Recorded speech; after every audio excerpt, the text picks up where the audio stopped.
World Pro Racing, where sim racing becomes real.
Office without limits.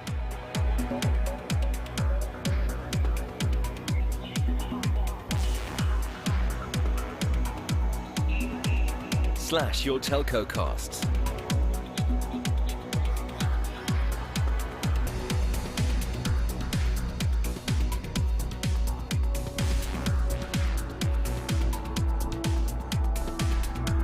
Boost agent productivity and customer service.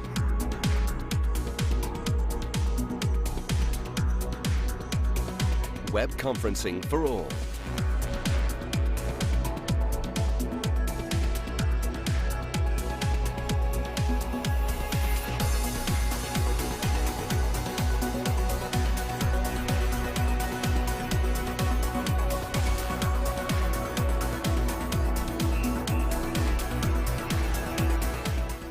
miss a call.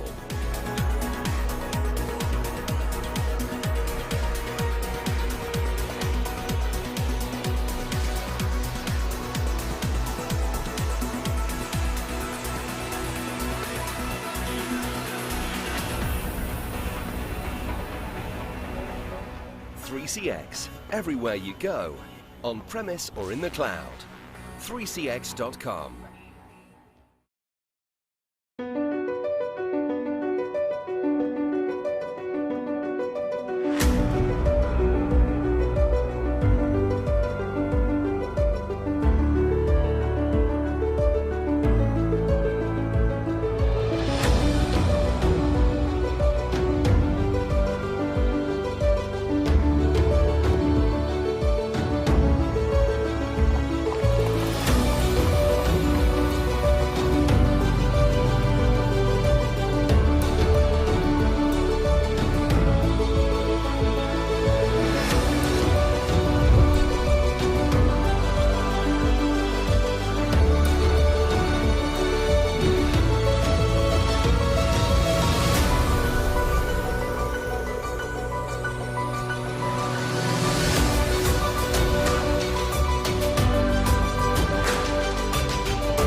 aħna saħħalsulhom il-fuel. Ara ġej.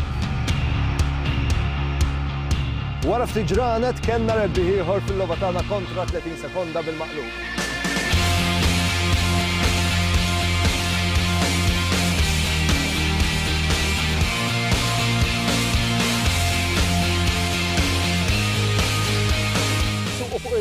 هما شيدوا لا مش سفيئة.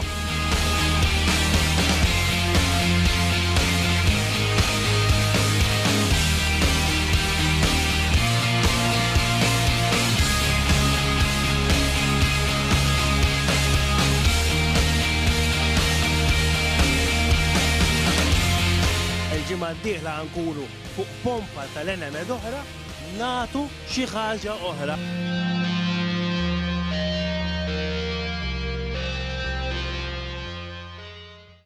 Senna was a god.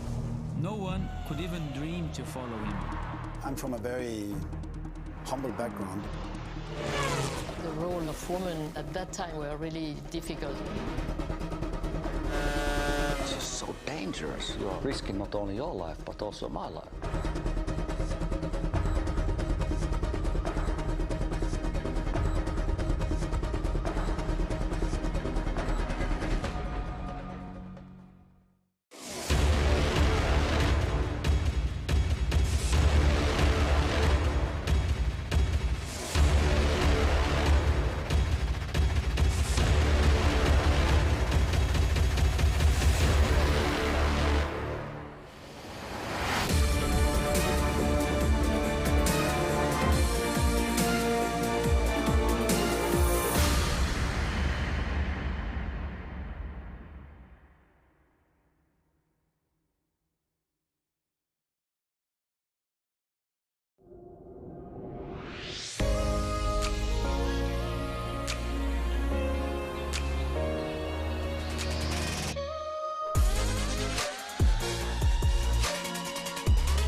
Okay, we proceed to the start.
World Pro Racing, where sim racing becomes real.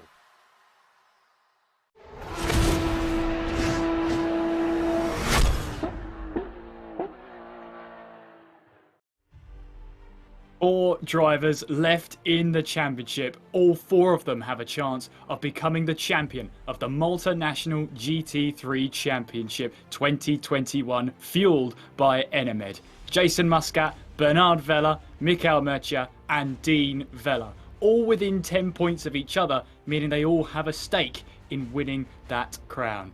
My name is Kieran McGinley, and joining alongside me for the finale is Mr. Alex Goldschmidt. Alex, you're here for the finale. What a track it is for the finale. We head to Monza to decide who will take the crown once and for all for this season. I'm really looking forward to it. Good evening, Kieran. Good evening, everyone watching on World Pro Racing. Yes, the Autodromo Nazionale di Monza, constructed back in 1922. It has hosted every single one of the Formula One Grand Prix. Of course, the Italian Grand Prix is happening this very weekend in that region, but it has been a stalwart in operation for nearly a century. And it has hosted GT action in previous years as well. It's full throttle for 70% of the lap. It's got some iconic corners, of course, the Rettifilio chicane, Della Roggia, Ascari, the 2 Lesmos, and of course Parabolica. These drivers are going to be at full pelt for the majority of the race. And tonight, it's a 1-hour encounter rather than the 30 minutes we've had over the previous 7 rounds.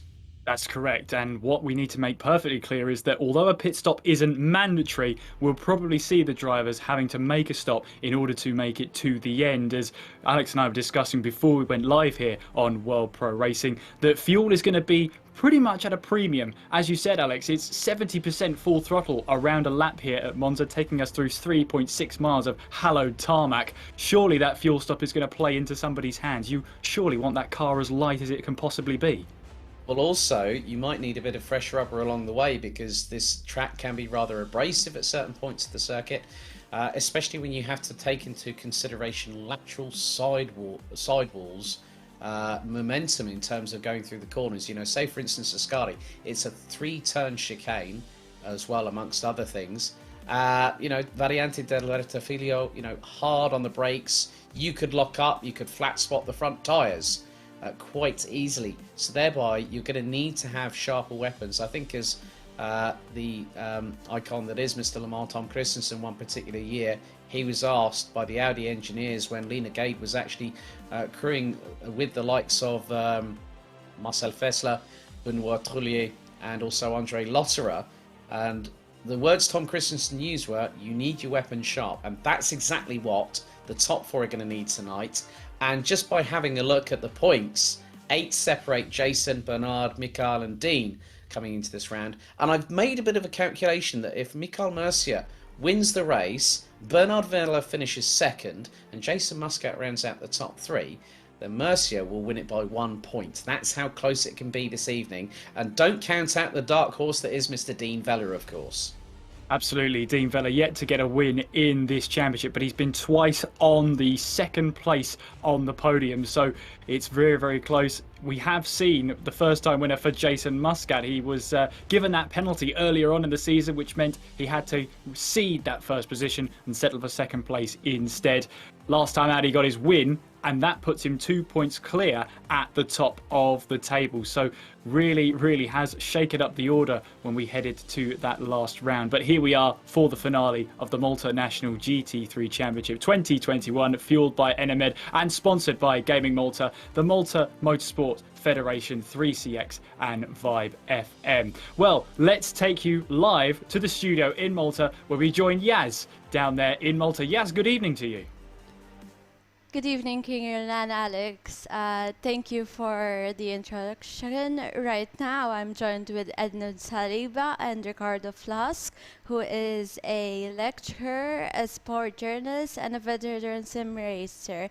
Can you give us a little introduction about yourself? Hi, good evening, yes. Good evening also to our foreign commentators. Well, as you said, my full-time job is a lecturer. I lecture computer and IT.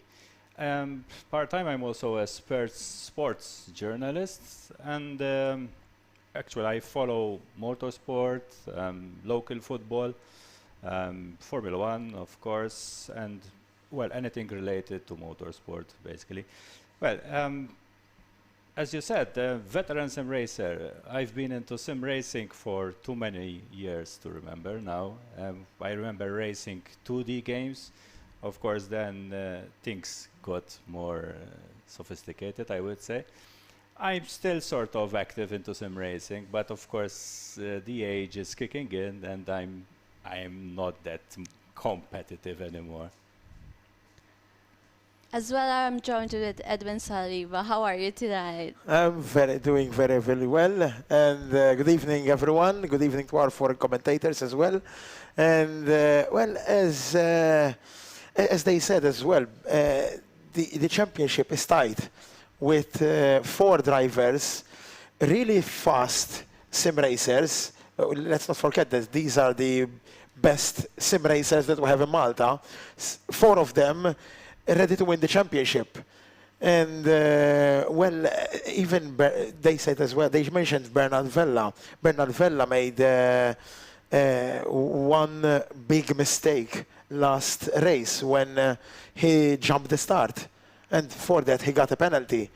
With that and Muscat winning, it obviously shaked everything up as well. And well, now what Muscat needs to do is he can not relax, but if he starts from pole position, maybe, obviously, and keep that advantage from pole till the end. We know it's going to be a 1-hour race, so it's going to be a bit difficult for him, obviously.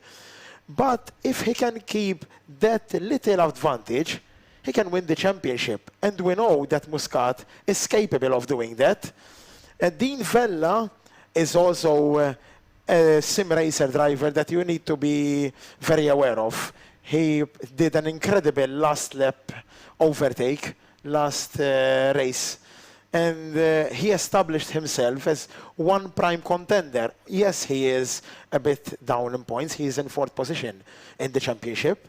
But he still can win it. Everything can happen in this 1-hour sort of long race. It's not a sprint race, 29 minutes, 30 minutes late. It's a 1-hour race. It's long. It's going to be tough for the sim racers. And strategy will play a key role in the whole race. Actually, I would allow me to add that, yes, this is the first time I'm here. But I've been following this Malta National GT3 Championship, and being also a sim racer, I fully agree with what Edwin said. Like, it's still, there's no definite racer who we can say that he won the championship or he will the championship. Of course, this is a tough race. 1 hour, it's long, but it's not that long. I mean, there are longer races in sim racing. But yes, we have a Maltese saying. I won't say it because otherwise our foreigners won't understand it. But the race is till the end.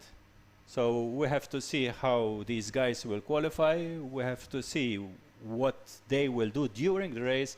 I mean, the slightest of mistakes can mean you're either out of the race or, for example, you lose that important place, which can also mean losing the championship. And we are also we're not forgetting, but we didn't mention the other drivers that are not contending for the championship. For example, Sheldon Scott Muscat. He also races really well in tire conservation mode. He is there. He was always there, a bit further back. But when the occasion is there for him, from P4 or P5, he can jump up to P3 or P2. Exactly. By others either doing mistakes or finishing their tires up, he was always there. And with this 1 hour long race, and obviously pit stops that will happen, obviously they're not mandatory, but they will happen. And he can, for example, can do a strategy with one stop, exactly, less than the others. So I think he will play a key role as well, deciding the whole championship. Definitely. This particular race is, as you said, Edwin, they have to manage the tires. The pit stop, yes, I agree 100% that it will play today a crucial role. in this race, because definitely you have to. It's a tactical, it's a strategy. I mean, we see it also in real life during Formula One. Even the last race, we know how pit stops played quite an impact on the final result. There aren't much drivers, but if they are close together, traffic is crucial as well. If one pits before the other, he could end up in between the other drivers.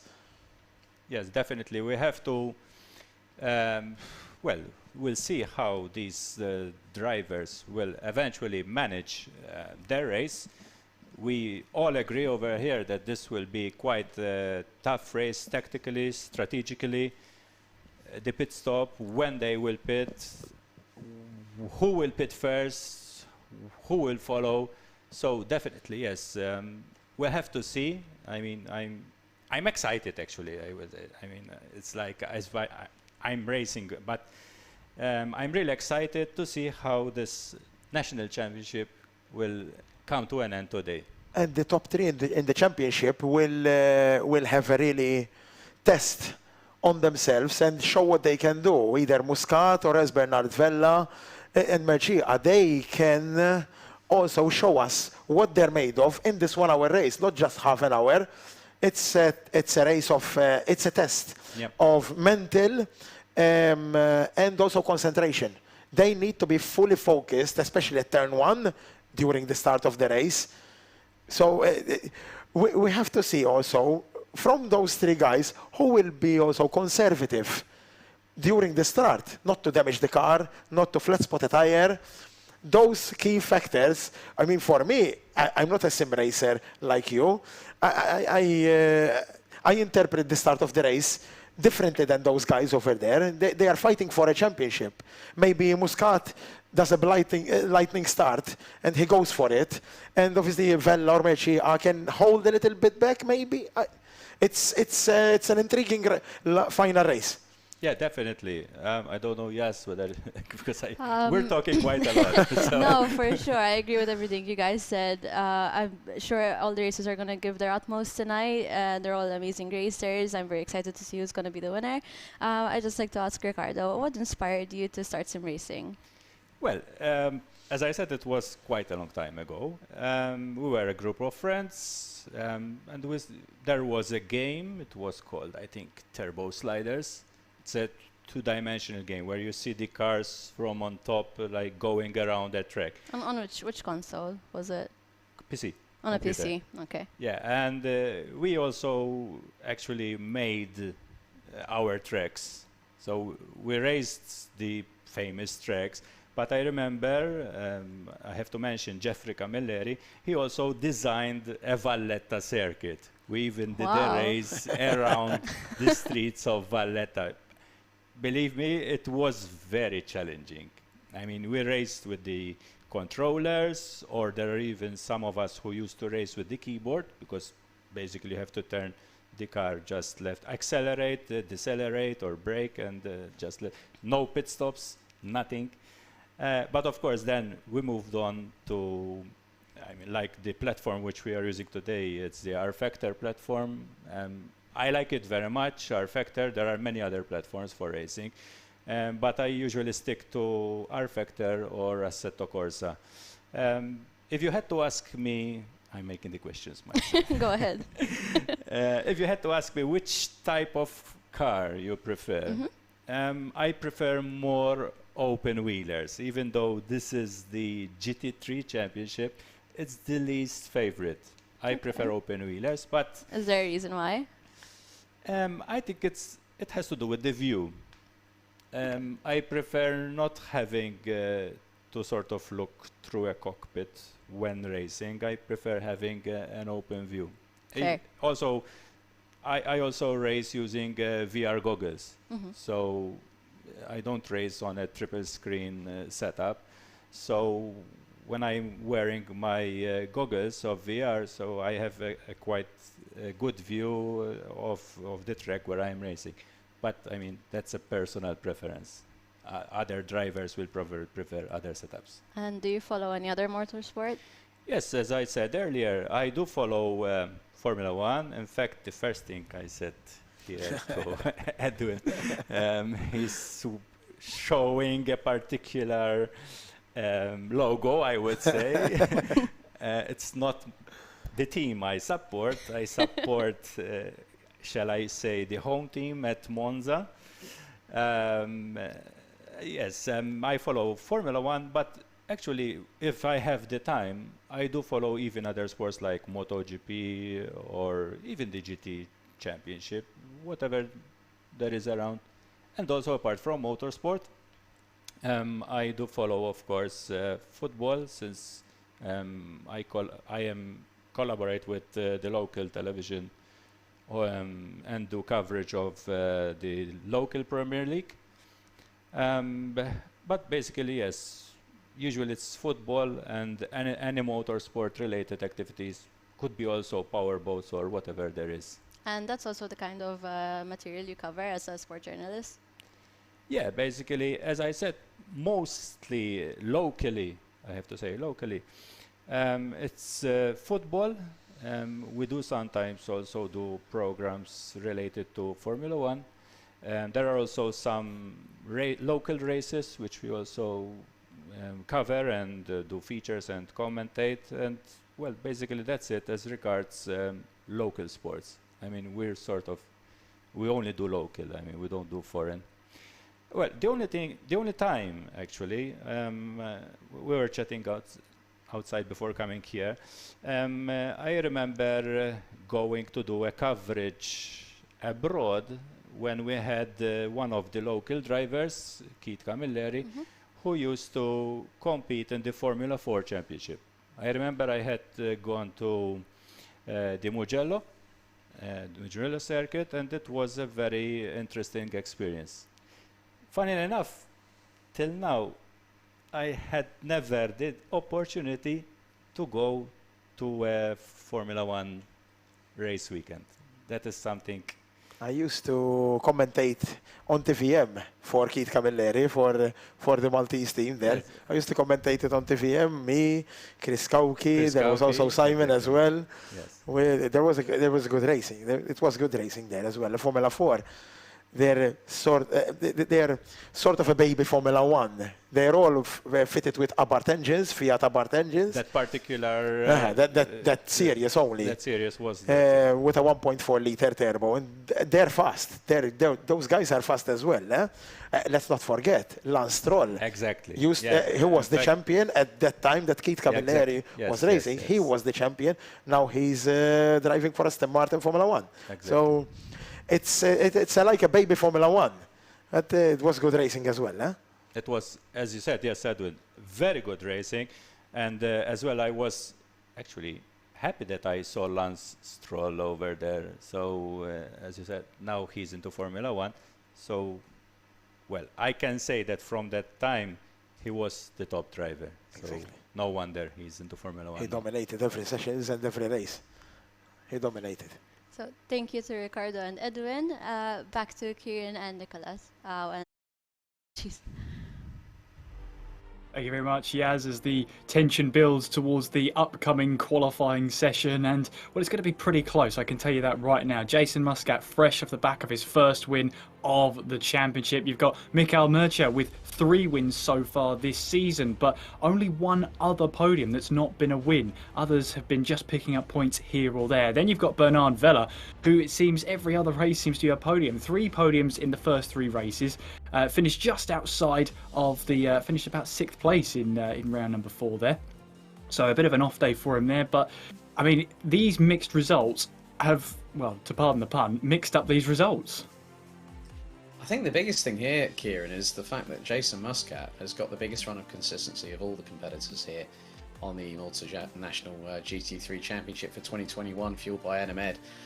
To be honest with you, you know, he's had a 3rd at the opening round, then it was a 4th, then it was a 2nd, then it was a 4th, then it was 2 second places. Obviously, round 3 was when he had the 5-second penalty, having crossed the road in first place. So he could have had 2 wins, and that could have changed the balance a little bit, because that would have put Michael Murcia on 45 points, and Muscat would have been on 52 coming into this round. So we could have had an even bigger point spread between the top 3. But luckily enough for us, for those people also watching at home, it's made things a little bit more interesting.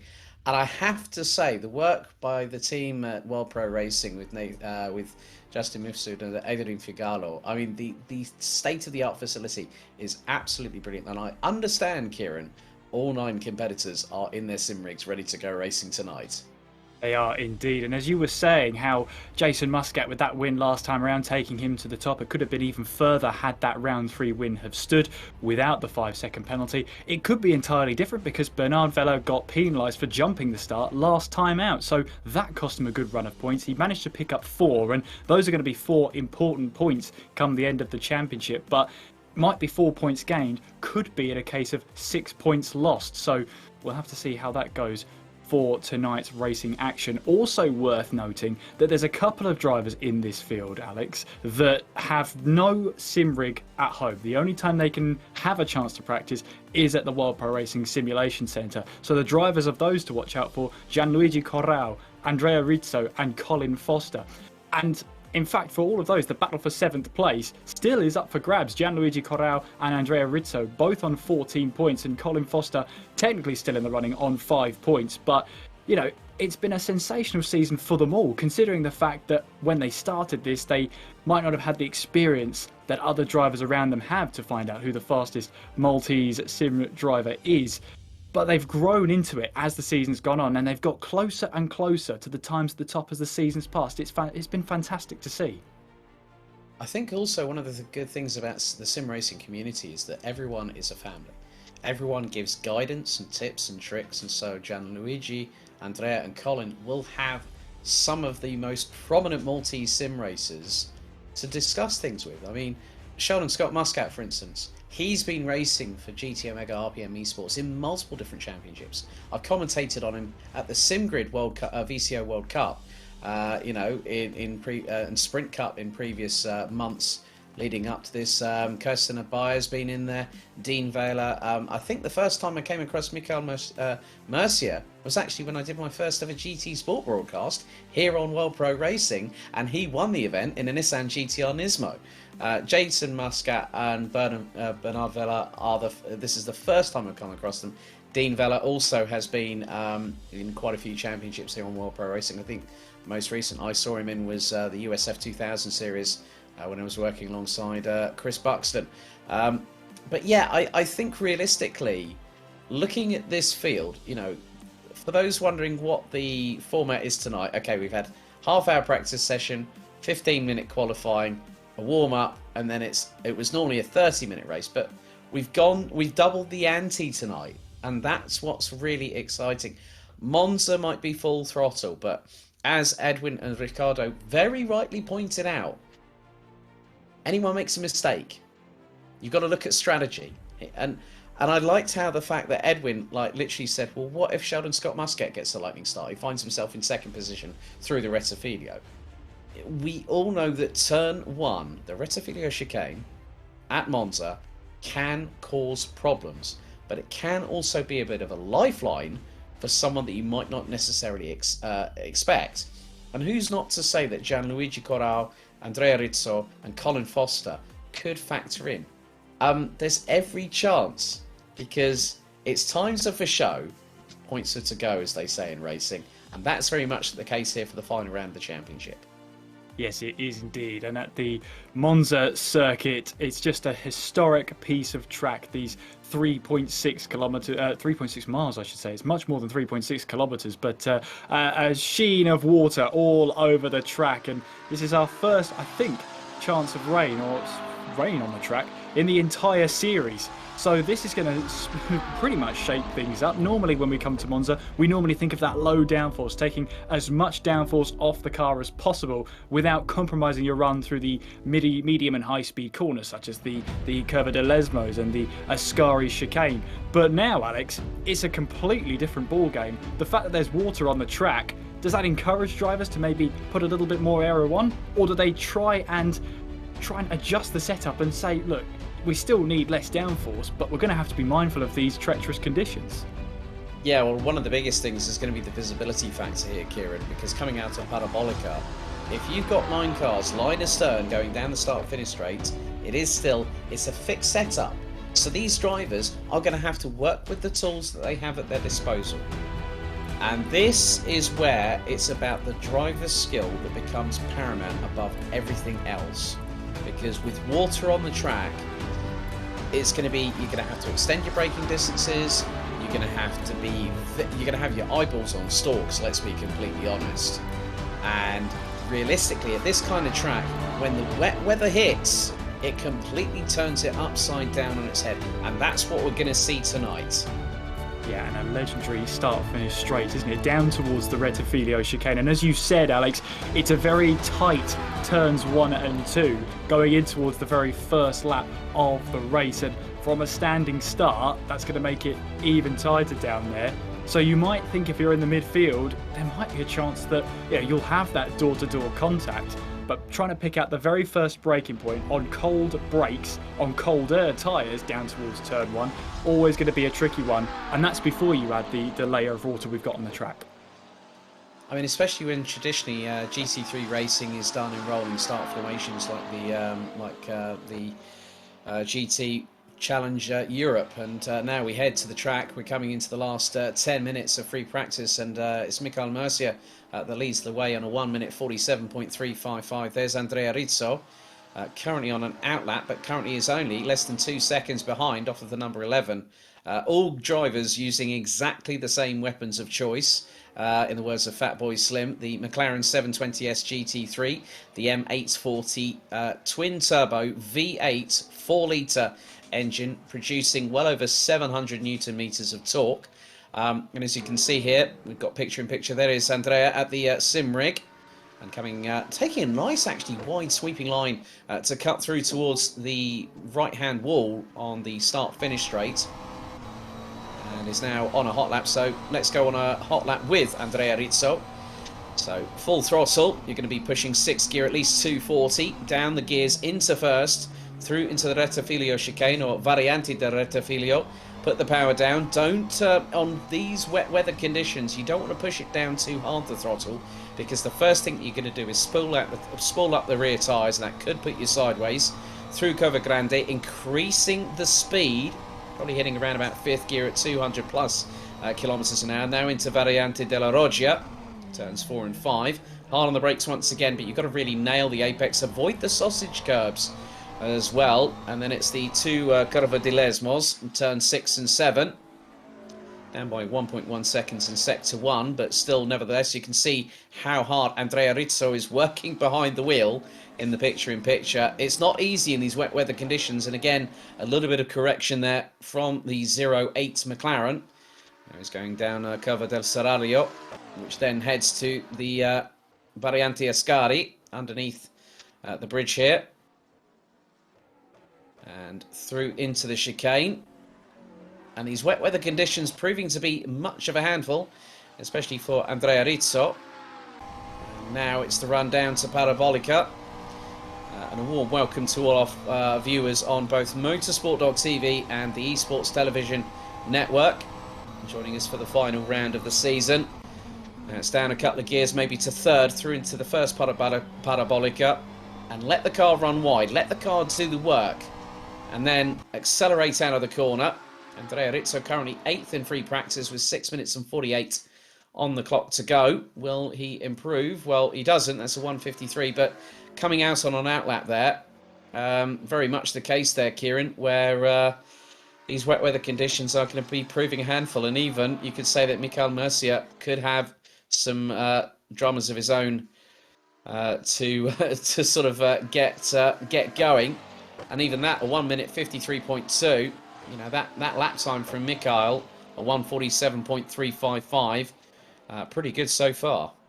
Pretty good so far, but you've got to remember as well, whilst there is water on the track, it's pretty sunny at the Monza circuit right now. So how quickly is that water going to shift from this line here? It is, of course, this practice session. So obviously the drivers will be getting used to these wet weather conditions and making sure that if they make the mistakes, they're going to make them now.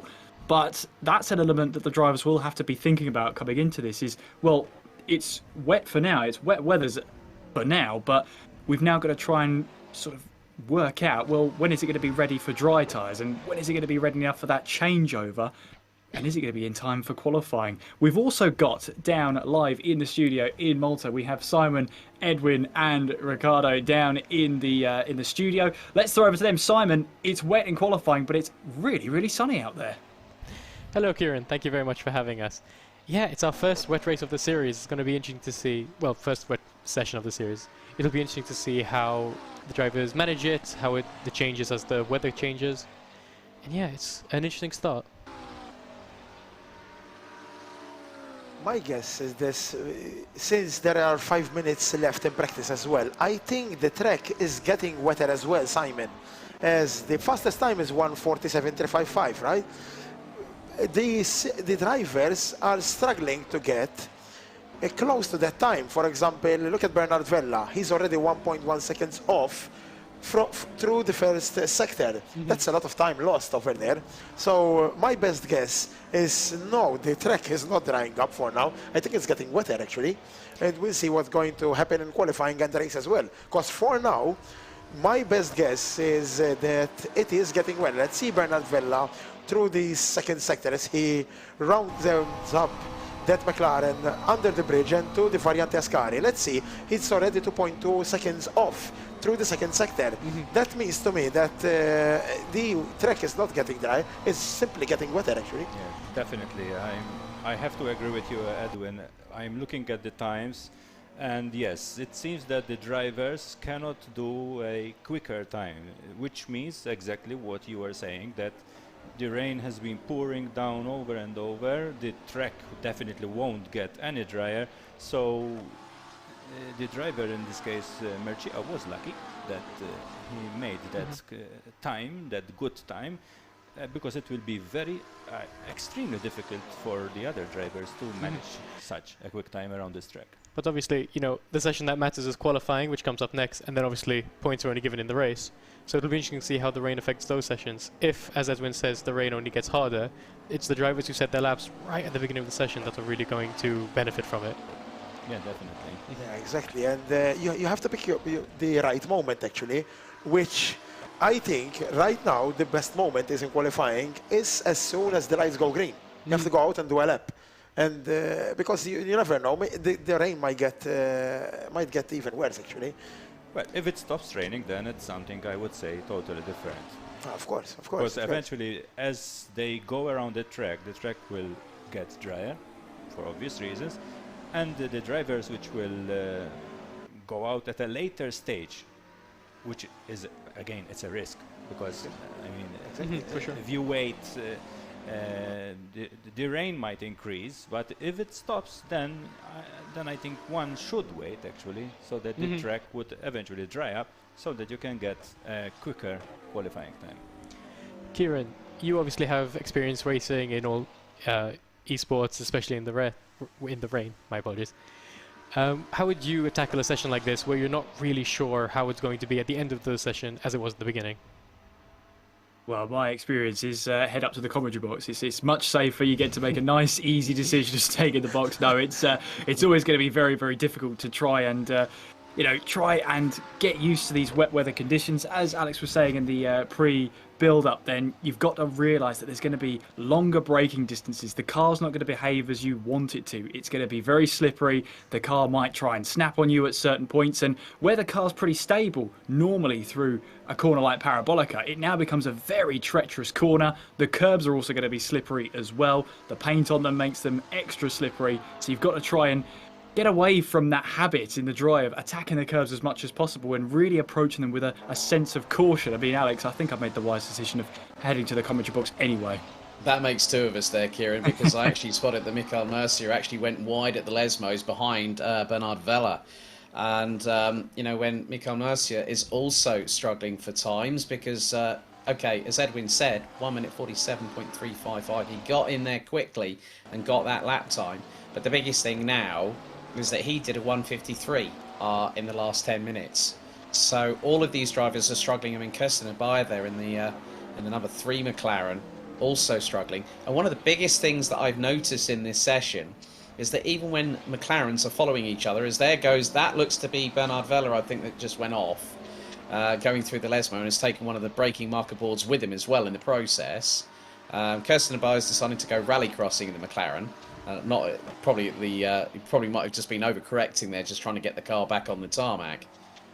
But one of the other things is that if these drivers start following each other and those wipers are not on, visibility will be at a premium. And I've known of one good friend of mine, Ross McGregor, who for one particular race, well, he is Scottish, so this will explain everything right here. He decided for a completely 90-minute wet race that he would have no wipers on at all, and he still managed to get a P5 in the race. So sometimes it can be down to how the direct drive feedback is coming through the actual where the steering wheel is. You know, so you'll have the direct drive hub, and then bit of a Woking drift there from Kirsten Abai as we're actually we've got to check it out for the session. That was definitely a clean up on aisle 3 there moment for Kirsten Abai, I'm afraid, who's currently P4. There's Sheldon Scott Muscat, but yeah, Michael Mercier hasn't really done himself any disjustice whatsoever, because he's currently top of the timesheets with both fellas behind, and the top 3 covered by just over 0.2 of a second. And it's been really interesting. I mean, still, I have to give credit to the likes of Gianluigi Corrao, Andrea Rizzo and Colin Foster to be within 5 seconds at the very, very least. I think it was Andrea that was within 2 seconds of Mikhail. You can just see how ultra competitive that the drivers that don't have a sim rig at home are able to come into the welcoming, comforting arms of World Pro Racing's lovely facility and use state-of-the-art equipment, have technical assistance on standby, and be able to race competitively. That's what this championship is about. It's not just about the competitive nature, but it's also to showcase new talents that we could see as forces to reckon with in the months and years to come. That's very true, and trying to find Malta's next fastest driver. Of course, the prize on the line was a ticket to the FIA Motorsport Games before they're unfortunately postponed for the year, but there will be prizes for the top drivers for sure, including cash prizes for the top 3 drivers in the championship. So everything's still to play for the drivers here to be crowned the Malta National GT3 Champion 2021, fueled by Enemed. Qualifying's not too far away, and that was a pretty good practice session for our drivers because they got a bit of dry running, a bit of wet running as well. There'll be a bit of fuel simulation, race simulation, qualifying simulation. They'll have tried to throw everything at that wet weather session to see how the cars are going to be behaving just as a worst case scenario. It's always the case that you've got to, if you have that mixture of weather conditions during a session, you know, you could find that Michael Mercier was on full fuel. That's probably why he was running at the 153s. The same could have been said for Bernard and Dean Vella, along with Jason Muscat. Sheldon Scott Muscat was in there in the top 5. I think realistically, I think now we're going to get a real taste of what's to come for the finale, because it looks like we're heading trackside, and I think qualifying's about to get underway. And would you believe it, we go from wet to dry at the snap of our fingers. Oh, absolutely. So all that wet weather running for those drivers, well, it might come back. You just never know. We'll have to wait and see. As there's the number 4 car of Dean Vella just trying to, Bernard Vella making his way now onto the back straight now towards the Parabolica. Just a last minute warming up of the tyres then before he makes his way in towards the Parabolica. Second in the championship right now. 2 points behind our championship leader, Jason Muscat. 2 wins so far this season for Bernard Vella. And he makes his way towards the line to start his flying lap. And, well, that looks like a man who's not under any pressure whatsoever, Alex. He's approaching this lap time fully focused. I'm going to say one particular phrase here. You're going to resonate with this one, Kieran. And I think Simon, Edwin and Ricardo will probably be the same. It's like a duck at the moment, calm under the surface, but paddling like heck underneath. You can see feverishly how quickly he was just controlling the McLaren 720S GT3. Produces around 550 brake horsepower, over 700 Newton meters of torque. Currently, a few drivers in real-life racing, the likes of Ollie Milroy, Ben Barnicoat, amongst others, and you can just see how committed Bernard Vella was going through the Della Roggia chicane into the first of the 2 Lesmos. Very tight on the apex and allows the car to drift wide to the left coming out of it. So very, very good composure. Nice and clean through the second Lesmo. Oh, but a bit of running into the gravel on the left-hand side. But still, nevertheless, Bernard Vella kept the foot planted in. And that really does showcase how quickly you can be on the limit of adhesion and quite past it. He's now going to go through into Ascari, so just watch. He just coaxes the car in. Car tries to step out on the left-hand side, going through the midway point of Ascari, but now he's going to pull the car over to the left and then through into Parabolica. This is probably the only real chance that the drivers are going to have a real bit of rest. And by rest, I mean just a moment to take a couple of deep breaths. He's allowing the car to drift wide through Parabolica. So Bernard Vella is going to set the benchmark. And it was a 147.355 from Mercier so that looks to be, it was an outlap. But it was still a pretty hot one there. Michael Mercier now comes across the line. A 147.487 puts him on provisional pole, and instantly he escapes into pit lane. But that's a pretty good benchmark to beat. And Sheldon Scott Muscat puts in a time that is just over 6.5 tenths of a second. There's Dean Vella, currently 4th in the championship standings on 42 points. He does have a chance. It's not mathematical. It's pretty much figurative, not just figuratively either, Kieran. It's literal that this guy could be the one that upsets the apple cart if the top 3 have dramas here at Monza in the 1 hour race. Yes, the only thing standing in his way, though, is he's got to do something. It's mandatory to do something he hasn't done before in the Multinational GT3 Championship, and that's take the full 10 points. A win and nothing less will put him in the running, and even then, it's not going to put him in control.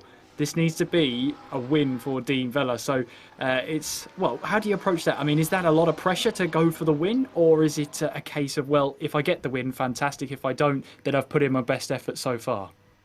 I think he's got to look at it from a more of an optimistic perspective. You know, he knows what he's got to do. He knows that he's got to try and put it a little bit on the line because he's got nothing to lose. He's got everything to gain. But the top 3 are the ones that are really going to feel the pressure cooker situation.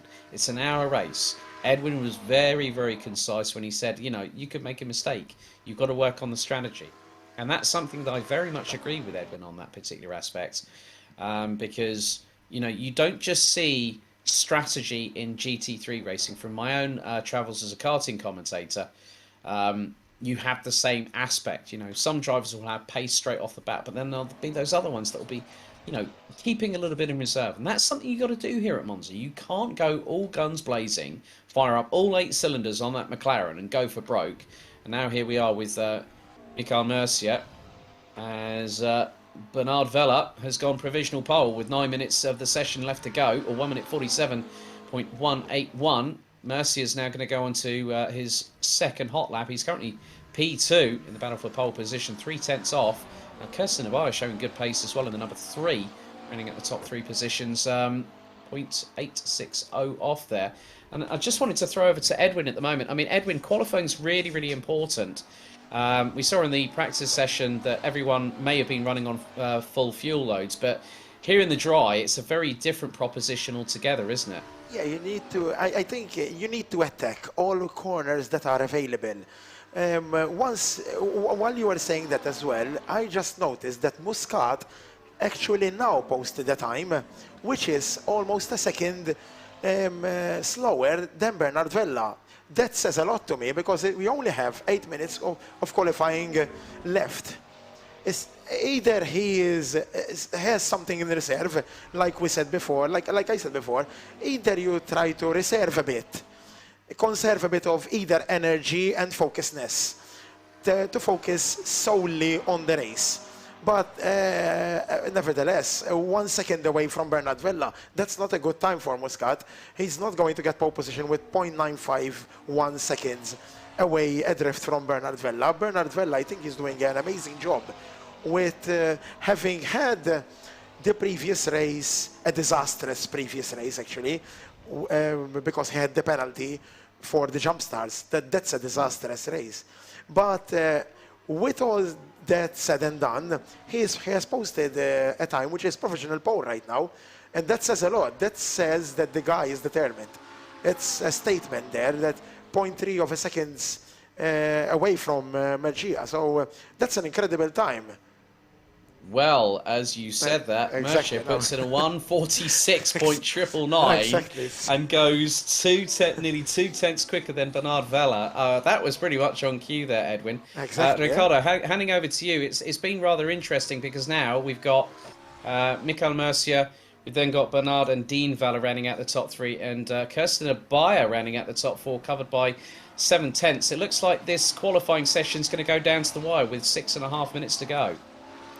Yeah, it's. I was looking at the times as you exactly, and I noticed Mercia's current partial pole position with 1:46.9, and I am also seeing the times, looking at Jason Muscat's time, which it is even now. It seems, of course, it appears to be slower because we have a faster qualifying time. I know personally Muscat. I know he's a good driver, and actually I don't know what's cooking, to say it like that. He's either trying to build up concentration, but I think that it's important that one tries to get pole, unless being such a tight race, when one looks at the points in the championship, you sort of have to think more and try to sort of forecast whatever can happen in the front rows. But we all know that being at the front is always an advantage. Actually, being in pole is always an advantage. So that's my take, I would say, for now. Yeah. I mean, but Kieran, we've just gotten the top 5 rounded out by Kirsten Abaya as Sheldon Scott Muscat goes P4. It's really heating up now, isn't it? It really is, and top 5 separated by literally just under 1 second. Kirsten Abaya 0.999 off of the top time so far by Bernard Vella. There's Jason Muscat, who's 1.4 off the pace at the moment, but he's on an out lap right now. And as Edwin said, we're not expecting Muscat to be in 6th place, 1.4 off the provisional pole time, so maybe he is holding something back in reserve. And I mean, I want to hand over to Simon because I think he feels a bit left out. Simon, this qualifying session could be shaping up in the next 4 minutes. I mean, any predictions for pole position yet? I think it's really difficult to say. You know, as you were saying about Jason Muscat, I don't think we've seen these drivers' fastest laps yet. Judging from practice and what they've been showing so far, I think Bernard Vella or Michael Mercia would be the safest shouts. But we've seen in earlier races that the qualifying sessions can literally have 5 drivers within the same 10. So I think in the last 3 minutes, drivers are going to get faster and those times are going to fall. Always good to see. So that's the predictions made by Simon. We'll see if they come true in the next 3.5 minutes, or just over 3.5 minutes. There's Jason Muscat attacking the Roger chicane, and you see how hard he is trying to fight the wheel just to try and keep control of his McLaren. And through the first Lesmo we go. He's gone green through the first sector, which means that's his personal best so far. Now making his way through the second Lesmo, getting so close to the grass on entry there. And there's a little bit of camber going through the corner, some of it with you, some of it slightly against you, especially as you try and get onto the power and onto the curb on the left hand side. Underneath the old banking then, as we make our way towards Ascari, this left which really challenges that shift of weight balance throughout the car then, as you really have to try and hang on there if you've not quite got the corner right, or if you just understeer very slightly. It's an orange time through sector 2, which means that's not Jason Muscat's best time. He now makes his way up towards Parabolica, the 11th turn of Monza then. Onto the anchors he will go and try and steering that car in, maybe a little bit of trail braking going on as well. Finding the apex, back onto the power he will go, and on towards the start-finish line. We'll have to wait and see what sort of lap time this will be for Jason Muscat. Currently 1.4 seconds off that provisional pole. He brings it down to just over 1 second at 1:47.747. Still has him in 6th place, but a lot closer than he was before, Alex. Yeah, personal best for Jason Muscat in both the first and first and final sectors. And he's got an opportunity of having another 2 flying laps. I would say that if you're going to do a run here, you're probably going to do an out lap, 2 hot laps, and then do an in lap, especially if you haven't got enough fuel in the McLaren to do so. Colin Foster finding himself. I mean, credit with Colin Foster in the number 11 McLaren, just under 2.65 seconds off of the number 4 of Bernard Vella, who's on provisional pole by an absolutely massive margin, nearly 3/10 over Michael Mercier. So the battle line's being drawn as we head into the last minute and 3/4 of this session. I think one of the things that you've got to be in qualifying, apart from being aggressive, you've also got to be very, very cool. Now, some of these drivers will know how to use certain techniques in order to get themselves geared up. And one of the other things that you really need to know is that if you're a bit stiff on your upper body, that can be quite unconducive to how you perform. So, you know, like if your forearms are sort of like very, very tight in terms of the muscle fibers, you know, your body is not going to be reacting in the way that it should do. Like, say, if your shoulders and your trapezius muscles by your neck are very, very relaxed. You can see here Gianluigi Corral in the 0-2, a personal best in Sector 2 for the number 2 car as he goes through into Parabolica. You can see just the ease of movement there on the steering wheel. Knows exactly what the car's doing and is catering to his own driving style.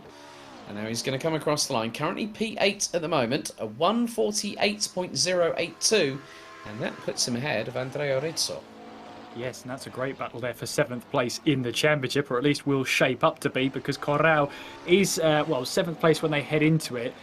Both on the same amount of points, although it is Andrea Rizzo going into this round who has that countback advantage. He does have 4 points at the last round, which was his best finish of the season so far, which calculates to 6th place last time out. That will go in his favour if it has to go to countback. Here comes Andrea Rizzo towards the line and now sets a 47.6, puts himself up into 6th place ahead of Kirsten Abea. That is a fantastic lap time from Andrea Rizzo. He does have time for another lap, but does he have the fuel to do it? No, he doesn't. He goes straight on at the Rettifilio chicane and comes back to the pit lane. Jason Muscat, meanwhile, well, this is going to be an important lap time for him. Our championship leader, 4th place right now, 2nd row of the grid. Make that 3rd row of the grid as the number 9 car of Dean Vella now puts himself up into 4th place. With the number 4 car of Bernard Vella, 46.7 still the time to beat. Mercia no longer on the track, so can't challenge for that. Sheldon Scott Muscat up into 3rd place. It's been a challenging championship for him, but fair play to him. He's put it now currently on 3rd place. How about Jason Muscat, though? Again, green through Sector 1, a personal best through there. Orange through Sector 2, not a personal best through there. Now through the final sector and in towards the final corner at Parabolica. This might be one of the most important laps Jason Muscat has had around Monza as he heads his way towards the start-finish line to complete his flying lap here at Monza. Is it enough for an improvement? He does improve his time, but not his position, and our championship leader will be starting down in 5th place with Bernard Vella, 2nd in the championship, on pole position for this final round. Well, championship implications will be adjusted for sure, and of course that means the driver that's 2nd in the championship, Bernard Vella, taking the pole position. The driver 3rd in the championship, Michael Mercia, starts 2nd on that front row.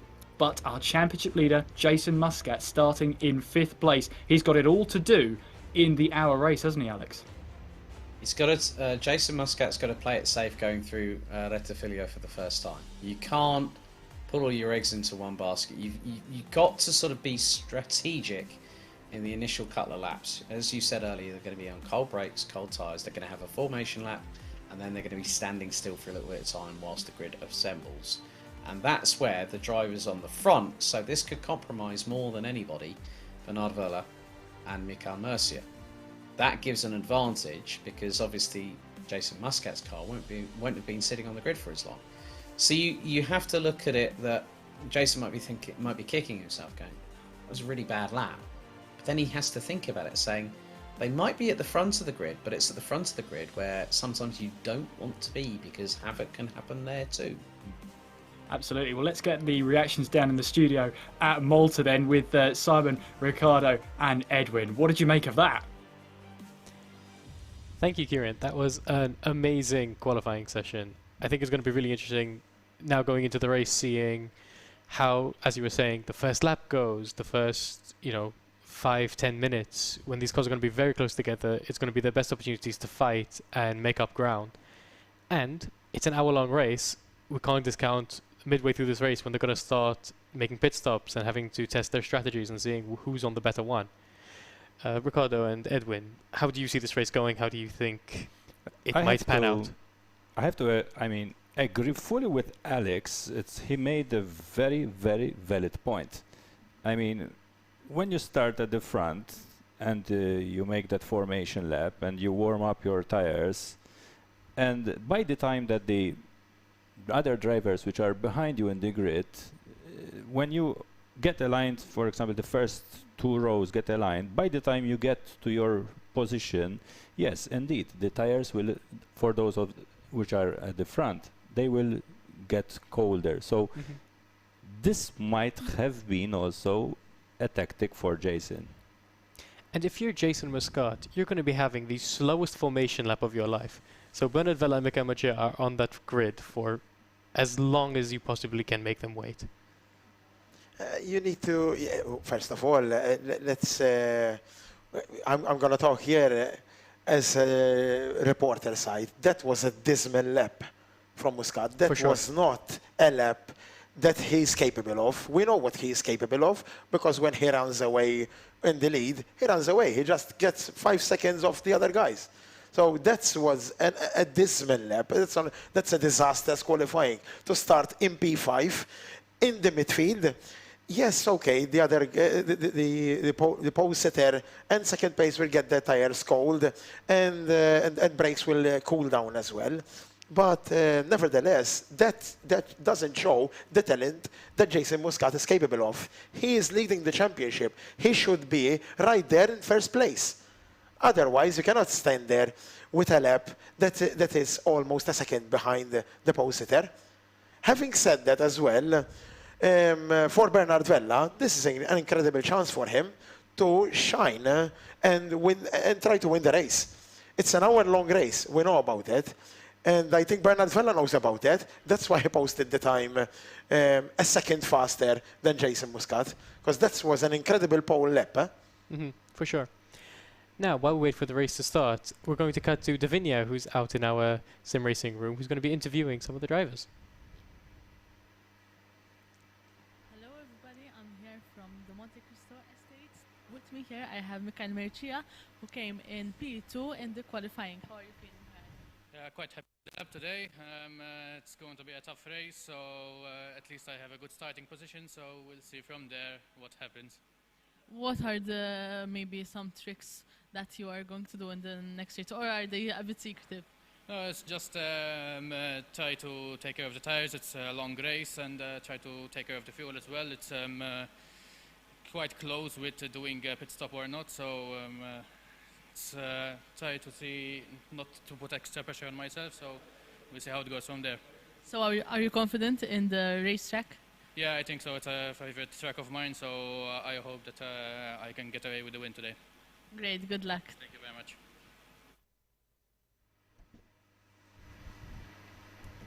Thank you very much, Davinia. Interesting to hear from Mikael Mercia, like, you know, how he's looking forward to the race, what he's going to be, how he's going to attack it. Edwin, what do you think in Ricardo? Well, okay, I go first. Well, this happens to be also my favorite track, and as much as if you're good at it, you will have an advantage, the slightest mistakes in some of the chicanes could be very painful. I don't like making predictions, or because there's always the commentator's curse. Definitely. So I would like to be sort of fair with all the drivers. Of course, of course. And I think it will be a very interesting race tonight. I mean, stakes are high. There's the championship. I can imagine how excited all the drivers are. It could be also that the drivers, I mean, Edwin was saying that that was a disastrous lap by Jason, but it could be that also psychologically, I mean, he might have something in his head right now, so he might not be so concentrated. For sure, definitely. I agree with you completely. I believe we're going to cut back to Davinia again, where she's going to be interviewing another driver. Bernard Vella, who came in P1 in qualifying. How are you feeling now? Honestly, a bit nervous. Obviously, it's the last round of the championship, everything to play for. I'm seeing the other players, it's raining, so it's going to be difficult. We'll see. Hopefully we'll survive turn 1. I was going to ask you, how are you, do you think that you have some edge around this racetrack? I qualified P1, so till now I'm fast, so we'll see what will come in the race. Okay, best of luck, thank you. Thank you.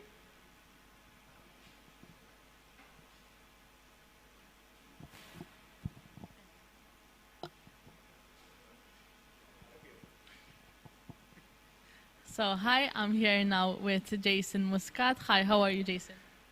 Good, thank you. What position did you end up in the qualifying? 5th, I believe. Okay, so do you feel some pressure maybe that you're going in not on the first few positions? Yeah, it's not going to be easy turn 1, especially I don't know if it's going to be raining or not, so that will be a big factor as well, but it's going to be a long race. So most important is not to make any mistakes, be consistent, and then we'll see where we end up at the end. So do you think there's some disadvantage that it will be raining, perhaps? It can be both, an advantage or disadvantage.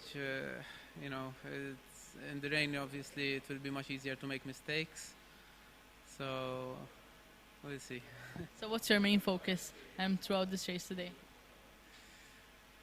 Just not making any mistakes. That's important, so that you will win it and hopefully do your best. Obviously, thank you very much. Thank you. Well, there we have it. We have a nervous Bernard Vella and a Jason Muscat who's going to be dying to improve his position. It's going to be a fun race. I What do you think think? Jason Muscat will pray for rain, actually, because when it rains, obviously, we know what it means. It levels even more the playing field. I mean, they are already in a level playing field because the cars are set up fixed. They're all the same. They're all on the same track. But I think I think Jason is praying for rain because it makes it even more challenging for the others. Even for him, but even for the others. Bernard Vella is in the best place right now to win the race and win the championship. Absolutely. And, you know, if it does rain, if drivers do make more mistakes than they might normally do, it could be a chance for someone in the midfield to, you know, surprisingly end up on a podium or take a win. And if that's Jason Muscat, he's going to win this championship. Sheldon Scott Muscat always does that.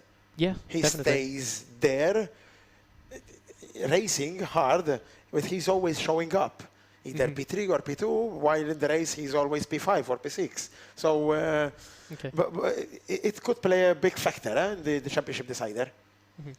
Kieran and Alex, the race is going to start in a few minutes. What do you think of the qualifying session and what the drivers have been saying? Well, it's going to be a close one, isn't it? I mean, as you said, Simon, we're in for a great race over the hour. There might be drivers taking more of a risk than normal. Jason Muscat's got to really think about it because he's right in that midfield there. So really got to be careful not only about getting his own braking zone right, but he's got to be hopeful that everyone else behind him gets their braking zones right as well, heading down in towards the Retifidio chicane. But as you were saying, Alex, with Dean Vella in the mix as well, he's got the least to lose and the most to gain. And I love that shot as Davidia was talking to one of our championship contenders and our championship protagonist, Mikhail Bercio, as the drivers all gathered around having a chat. I mean, this is a championship battle, and yet the drivers just are having a chat to each other before the race starts. There's a relaxed mood around most of the drivers here.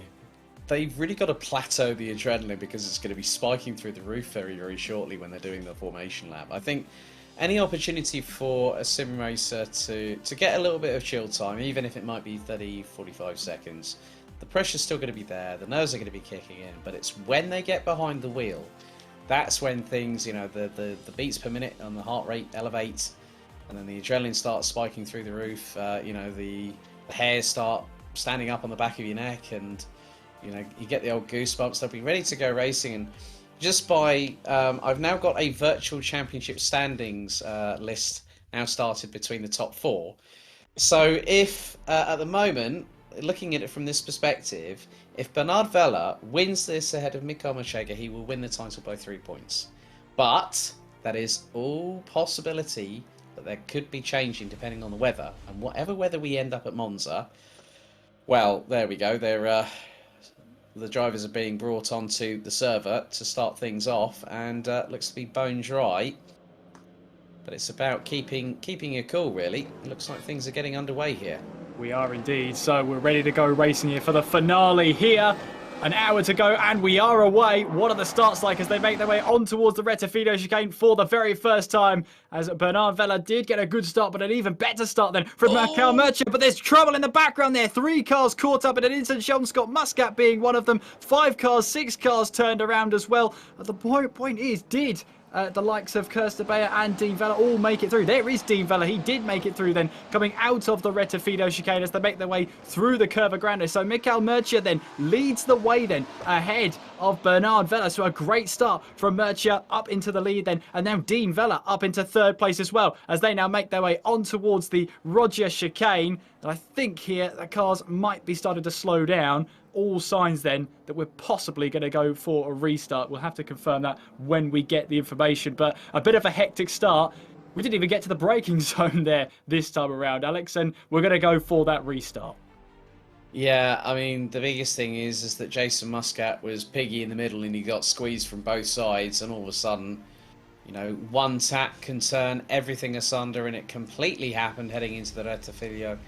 And a good call by race controller. I think they want to make sure that the start is as fair and as even as possible. We don't want a championship decided in that sort of way, shape or form. And I think it's the right call to give everyone a second chance. I mean, it's going to put the pressure on now because Machega got a brilliant start and led from Bernard Vella. And Dean Vella got his way up into 3rd place. So that, I mean, if you had had that incident and had kept the race running, Jason Muscat would have been out of the title ramifications. But it would have been a straight-out dogfight between Bernard Vella and Mikael Merchant, because it would be a case, and they are lining them up on the grid once again. So it is control, out, delete, reset. They're taped up, patched up, and they are off and away. And another good start there by Bernard Vella, but Mikael Merchant going side by side down towards the Rettifido. Jason Muscat trying to keep in with Sheldon Muscat, who's a bit to the left-hand side of him. It's going to be 3 abreast. Muscat might outbrake himself here. But, Sheldon Scott Muscat gets a little bit of an unruly door check there. And it's going to be nigh on a synchronised 3-way formation going through into the Curva Grande. But it looks like Jason Muscat has got an absolutely brilliant start, and now he's up into P3. The championship wide open, and we're less than 60 seconds into the 1-hour race. Yeah, once again then, Mikael Merchant takes the race lead away as Sheldon Scott Muscat weaving left and right there. You're right, he did come door to door then with Jason Muscat as he makes his way now on through the Curva Lesmo, the very first one. I wonder if he's having some sort of issues because he's weaving that car left and right, and he might not be too happy with it at the moment, but he's going to carry on for now. Mikael Merchant though, he's off into the wall then, and that's going to be big damage for Sheldon Scott Muscat coming out of the second Lesmo. That might be race over, unfortunately for him, and I think he has brought that back to the pit lane. But Merchant leading the way then from Bernard Vella in 2nd place. A good start this time around from Jason Muscat to get himself now up into 3rd place. A much better start this time around. There's Andrea Rizzo, who's currently in 6th place. And don't forget as well, we've got a battle for 7th place in the championship between Corral, Rizzo and Foster. Should be a really good one at the moment. It's advantage Rizzo. He's up in 6th place at the moment and trying to chase down that light blue car of Kirsten Bay. He's going for a move now down the inside of Parabolica. Saw that door wide open then and absolutely sends it. Andrea Rizzo now up into 5th place and absolutely taking that position away from Kirsten Bay. Great move there, late move, but the space was there, Alex. Lick the stamp and then some by Andrea Rizzo. Mamma mia, here at Monza. Wow, that is absolutely brilliant. But looking at the championship standings, virtually speaking, it is a point between the top 3 with the way things are at the moment, or maybe even make that 2 points depending on who's leading. And the thing is that I noticed that on Sheldon Scott Muscat's front end of the McLaren, the front bumper was actually askew, so that would have caused a steering problem, and that's why he ended up in the wall. So the McLaren already had damage. in the early phases. But at the moment, it is Murcia who is leading the way with Bernard Vella in second. It's then Jason Muscat in P3, and they're 4.2. Well, it's just over 3.9 seconds between the top three. But the strategy, I think you, myself, Simon, Edwin, and Ricardo, very, very much on the same thing. I mean, I wanted to now turn to Simon in the studio. Simon, that was a brilliant start on the restart for Jason Muscat, and this could really prove to be in his favour, because the top three, Murcia leading the way with Bernard Vella and Jason Muscat now tied on virtually 56 points. This has really heated things up for the final round, and we've still got 56 and a bit minutes still to go. Definitely. You know, we were looking for an exciting race, and that first lap is definitely delivered already. As you said, Jason Muscat got pretty much the best start he could have, jumped two guys into P3, and he now just has to chase Bernard Vella and Mikael Murcia as much as he can. And speaking of the top two, Mikael Murcia also did everything he needed to do off the start and got the lead from Vella. So it'll be interesting to see how he can maintain the pace of the race and manage his tyres and fuel it well enough to hopefully keep his lead during the pit stop phases. What do you two, Ricardo and Edwin, think? What an amazing start by Murcia and Rizzo, actually. Rizzo parked his car on the curb of the Parabolica to hook it up to the corner. We saw it live. That was an amazing, amazing overtake. He just outbrake a Bayer, and by doing so, clipped the curb so the car could turn in. That was an amazing overtake by Rizzo. And Murcia, what a lightning start. I mean, he just flew from Bernard Vella. He just came alongside him and took off. That's amazing. And now he also did the fastest lap of the race. So he's really flying 4.1 seconds away from Bernard Vella. What an impressive start of the race. Now also, as you mentioned, Simon, let's see how much of the tire wear and life he is using right now, because well, you need to take care of those things as well. The tires could heat up more than they should. They could wear out more. But for now, so far so good. 4.7. The lead is increasing sector by sector. What an amazing start by Murcia. And as we see here, Dean Vella potentially trying to make a move on Jason Muscat. He's going to have to set it up, maybe toward the Parabolica, if not the first chicane. Yeah, this is a great he does seem to have by the pace. He does seem to have the pace for Muscat. And he needs to try to surprise Muscat, actually, Simon. He needs to surprise him and don't break him like Rizzo did on a Bayer. A Bayer never knew that Rizzo would come up the inside there, but he did. And we're going now on the start-finish straight. Dean Vella behind Jason Muscat picks up the slipstream. Let's see if he tries to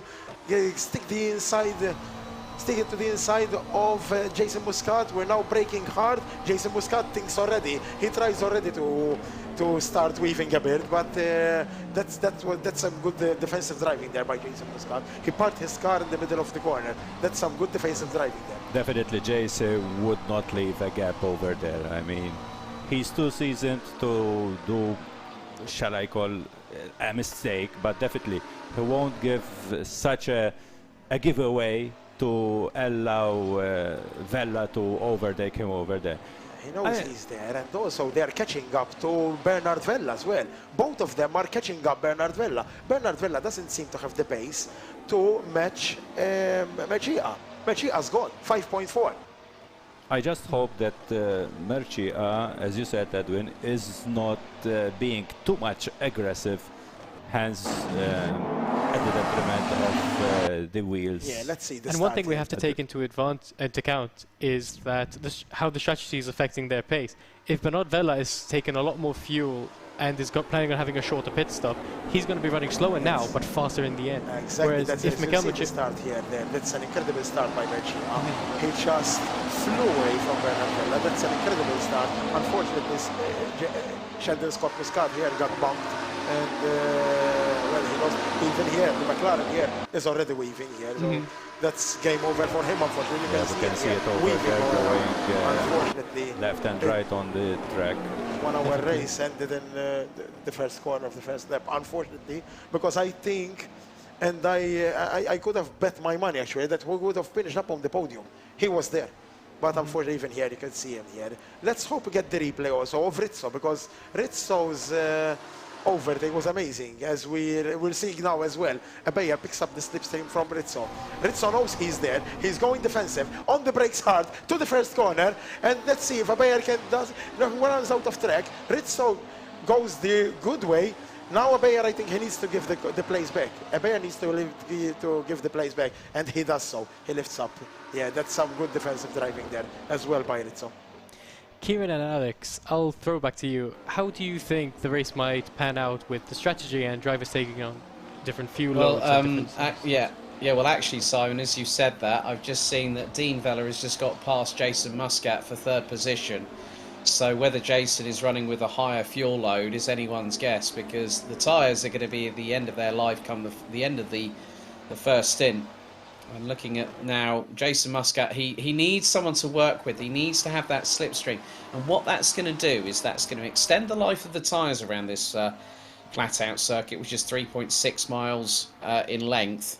You know, now that he's got the opportunity to be behind Dean Vella, this is from my sort of perspective, this is going to hopefully change a little bit of the dynamic for Jason Muscat. But one of the biggest things about being in the toe of somebody else, and I know that Edwin and Ricardo would agree as well as Kieran, is that the minute you get into the dirty air, what effectively will happen is that the aerodynamics will be less on that car, despite it being a fixed setup.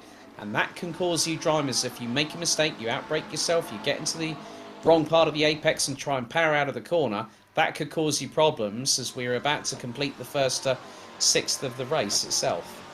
Yes, and at the moment, Michael Mercia leading by 7.6 seconds. He's absolutely bolted in these first 9.5 minutes in this race. We are expecting the drivers to make at least one pit stop in this race. Probably going to be the one pit stop, although it's not mandatory, that stop.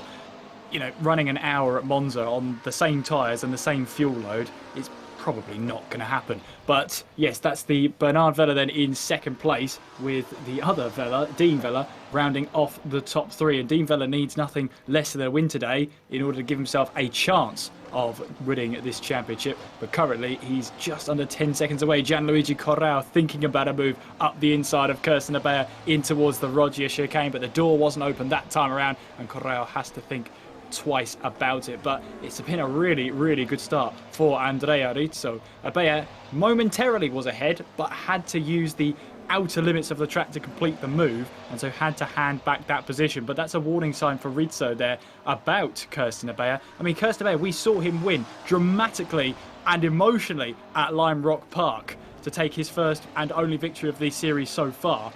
We know he's got the pace. What's he going to be able to do against Andrea Rizzo, who Rizzo looks like he's in great form tonight? He's up for this. I think Rizzo is one of those drivers that has got nothing to lose, everything to gain. We've discussed this earlier on with the likes of Dean Vella, who now is in it is effectively looking at the virtual championship standings. Michael Mercia currently on 57 points. Bernard Vella currently rounding on 56 points, and would you believe this, with Jason Muscat currently in 4th behind Dean Vella, Dean Vella would go up to 48 points and Jason Muscat on 55. So 2 points separate the top 3. There, picture in picture, is Kirsten Abaya closing in on Andrea Rizzo. We've got a yellow out in sector 3, which will be heading towards the Ascari chicane, and Kirsten Abaya unfortunately straight lines the runoff area through the Rettifilio chicane, but does enough just to stay behind, and the stewards will look favourably on that, especially with the team led by Adrian Figalo. Alongside with him will be George Muscat. As we go, we've got the picture on picture, and it's the rear roof cam on Andrea Rizzo's number 8 McLaren. Looking very, very feisty. I mean, especially with that send through the inside of Abaya by Rizzo through the Parabolica a few moments ago. That was a great move. I think that was one of the moves of the season so far. And look, he's just look how calm he is. Andrea Rizzo, I can't see a bead of sweat on that forehead of his right now.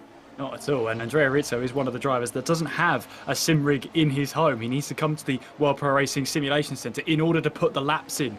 So you know, that's going to be instantly a disadvantage. And for him to be running 5th place right now with a great move at Parabolica, it just shows you the quick turnaround he has had to have in order to put the laps in practice. Kirsten Abea is all over the back of him, but twice through the Rettifilo chicane. Out of the 3 times he's been through so far, he's locked up. He's had to take evasive action. Now he's going up the inside, is Abea, in towards the Parabolica, and they make contact there.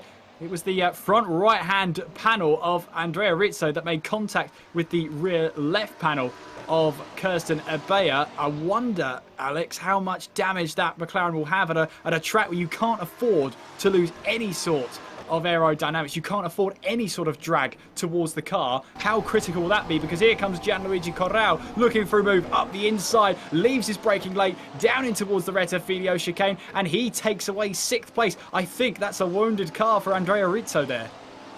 Very much the case. One of the other interesting things at the front of the field, Bernard Vella is being caught by Dean Vella. The gap is about 9/10 of a second, so Dean Vella is on the move.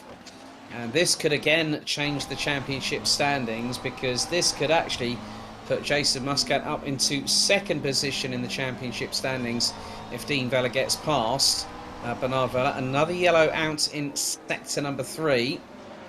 So it looks like Mercier is like a scalded cat off a hot tin roof. He's 11.7 seconds up the road from this battle here, and it is closing. It's now 6/10 of a second and closing. Right on board, picture in picture. As looks like Colin Foster might have had a penalty for, well, he might have actually pitted. That'd be an early pit stop for Colin Foster, and that's less than 15 minutes into the race. Whether he's gone into repair damage or maybe to put some fuel and tyres on the McLaren. But this battle here, it's getting closer. Dean Vella now has an opportunity. They've headed out of the Variante Ascari into Parabolica. Dean Vella will get a very, very good run out of this corner. Stays in the wheel tracks of Bernard Vella. Out through the Parabolica. So they're going to go up the gears. Now look at the closing rate of speed here. 5th gear. 230 kph and climbing. Looks like Dean Vella could be pushing over 270 kilometres an hour in the slipstream. Look how close he is now. He's looking to the inside of Bernard Vella. Thinks better of it going into the Rettifilo and backs out of it on that particular occasion. But the closing speed is there. I think it's not a case of if, it's a case of when will Dean Vella get past Bernard Vella for 2nd position, and could that give a bit of a lifeline to Jason Muscat in 4th place? Yeah, I think Dean Vella as well has a new president of his own fan club, and at this point it'll be Michael Mercier, because if Dean Vella can try and find this move past, it'll be even more in favour of Michael Mercier, not just by the 1 or 2 points, but it'll be a sizable margin if Dean Vella can get this move done. But at the moment, Michael Mercier, I mean, you can't fault him right now. Nearly 12 seconds up the road. He is doing everything he needs to do in order to try and win this championship. But it's what happens behind him that will have a staple, and it will have a say in how this all unfolds. Dean Vella, as you say, looking very feisty here as we pass over a quarter of the way through this race. I mean, we're looking at a great battle here between the Vellas up towards Ascari once again. Let's see how they tackle this one. Through they go then, following each other through Dean Vella, getting the tail out very slightly through the right-hander of Ascari, then back onto the power. They'll go back into the slipstream up towards Parabolica. 2 calm faces there up towards the final corner as they look to be in the groove. This is one of those things you have to be, is you have to make sure that you get yourself into that rhythm, not make too many mistakes as they make their way through that final corner. Back onto the power they go, not too early on the throttle, otherwise you'll run the risk of oversteer. Down the start-finish straight, Dean Vella looks a lot closer than he did last time out,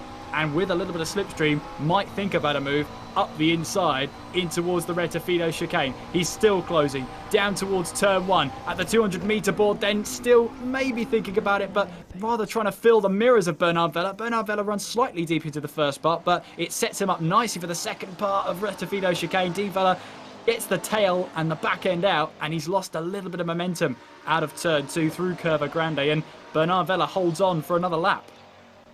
Yeah, so that just goes to show that you put a foot wrong. The slightest mistake, as we saw by Dean Vella going through going through there, just the slightest earliest application of throttle, too much, can make that car's back end wiggle a bit more than Shakira's hips, to be completely honest with you. But the thing is that the way that he's controlled it, and look how close he is. Now this is going through the Lesmos, now going through the Covas del Seraglio, through into Ascari. Dean Vella now has the perfect opportunity. He's going to go for the move even before they hit the first apex for Ascari, and Dean Vella is through. Well, and you know what's even more interesting? Whilst they've been battling away, Jason Muscat has been slightly closing in the meantime. He has indeed, and that's the great thing when you're the car behind. You get to close in on the two cars battling ahead of you because they're costing each other time. It gives you a chance to close in the margins once again. But that's a huge move there in the championship implications. It means Mikel Murcia is a lot more comfortable at the top of the standings. He'll have seen that move on his screen, that switch from Dean Vella to second place, and he'll be, he is pretty much emotionless when it comes to seeing him in the cockpit there, but I'm sure there'll be a little bit of a relief of pressure. We'll hand it over to the studio as we're coming up towards 41 minutes to go. That is an important move there. Dean Vella up into second place, Bernard Vella in third, but Mikel Murcia 14.7 in the lead. Simon, that is a huge advantage. Definitely. If you're Mikel Murcia, you're looking at that gap and just breathing a sigh of relief for now, because you have that buffer, you have that gap to be able to run your own race, manage your own pace, and essentially control how fast you can go. I do think, though, I kind of have a suspicion that Bernard Vella is probably running higher fuel than the other racers. He didn't really fight with Dean Vella too much. I think he realized that he might be losing too much time, so he let Dean go so he could just focus on his own race and his own strategy. Edwin and Ricardo, what do you guys think? Yeah, definitely Murcia is flying in this race. I mean, 15 seconds gap with Dean Vella is quite a lot. Oh, there is a crash. That's Dean Vella. That's Dean Vella crashed. Oh, yeah, no. indeed. Just after making that move. That's Dean Vella who's crashed. And you can see in the image in the bottom right of your screen just how upset he is. So that's actually an important. I'm sorry to cut over you, Ricardo, but that's a huge impact in the championship. Now Muscat is behind Bernard Vella, and he's going for it. The problem I find with Jason Muscat, sorry, Ricardo, no, I jumped on you. The problem I'm finding Jason Muscat is why hasn't he closing the gap while they were fighting? He could have at least get those 2 seconds gap at least to a second. He has to now work hard for it to get the gap to Bernard Vella. The only reason which I think that Jason did not... Oh, let's see the replay. Sorry about that. He just went out of the first Lesmo. Now he's braking hard into the second Lesmo. And what happened? He snapped it wrong. Oh, it snapped on him. It snapped on him. That's an incredible... That's a huge impact on the championship, huh? No, I was saying that the only reason why Jason did not close too much the gap was that he was expecting some crash, I think, between the two Vellas, so that he doesn't get involved in the accident. What we saw, I mean, it was a very unlucky for Dean Vella. Bernard Vella probably did give him space, and so that he could manage his race. And now we saw that he was unlucky, and he's the second DNF in this race. For sure. Kieran and Alex, what's it like when you're in Dean's position, you've just made a mistake, and you've taken yourself out of the championship, really? How frustrating must feel? Well, taking yourself out of a championship, I've never had that misfortune, unfortunately. I've never been close enough. But I know what it's like to crash out of a race you know you should have done well at. That's going to be heartbreaking for him. He knew he had the pace there. He was looking very strong to at least try and grab second place in that one. But that little mistake might have been just carrying a little bit too much speed through the second Lesmo. And it's so easy to do with that little bit of banking.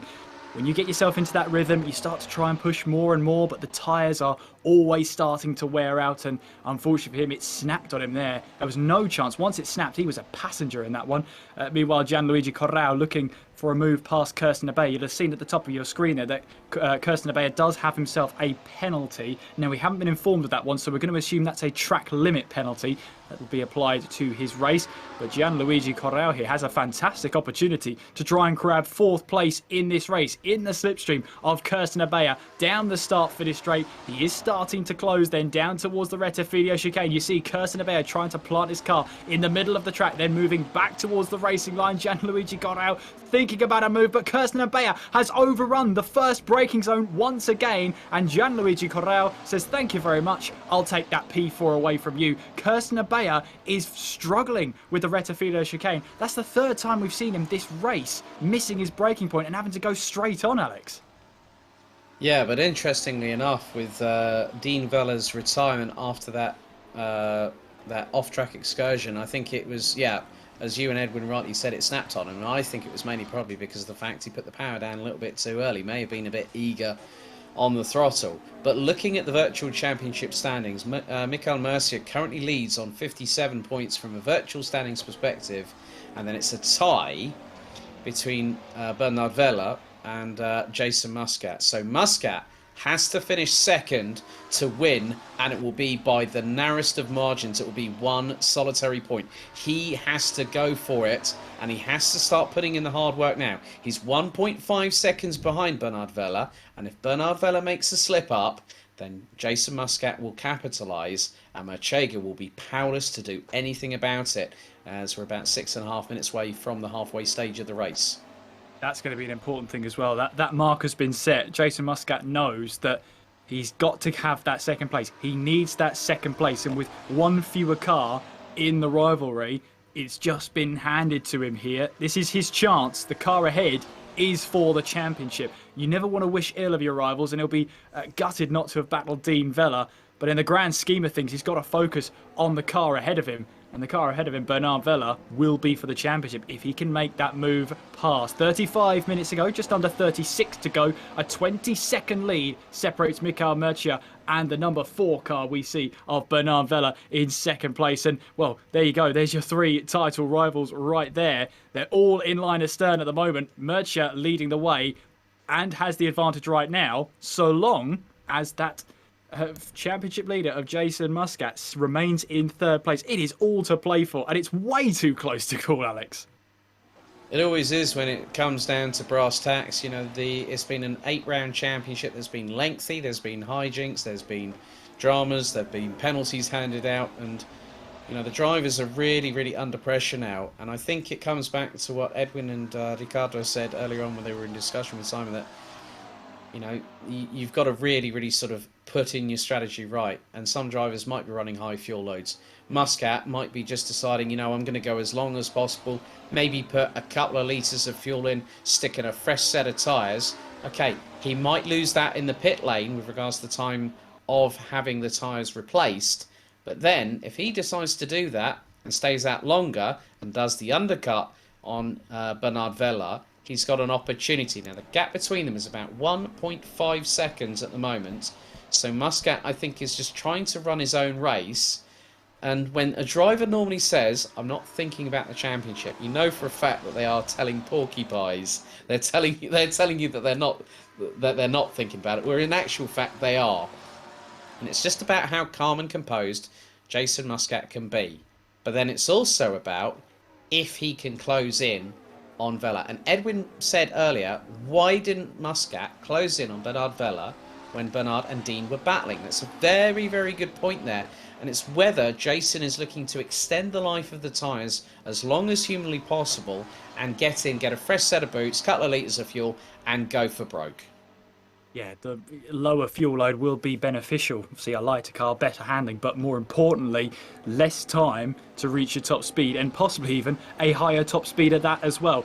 It's all going to be playing out in the drivers' minds in terms of strategy, whether they have an early stop and, you know, get some fresh rubber but have a heavier fuel load for more laps, or whether they cope with some worn tyres past the halfway stage but know that when they get the fresh rubber on, they've got a lighter car. And that might be beneficial for the tyre wear towards the end of the race anyway. We'll have to wait and see if drivers come into the pits. It will be more of a case of when, really, won't it, Alex? We're not expecting anybody to try and go for the no stop in this race. You'll leave yourself as a bit of a sitting duck towards the end of the race if you decide to try and make it without stopping at all.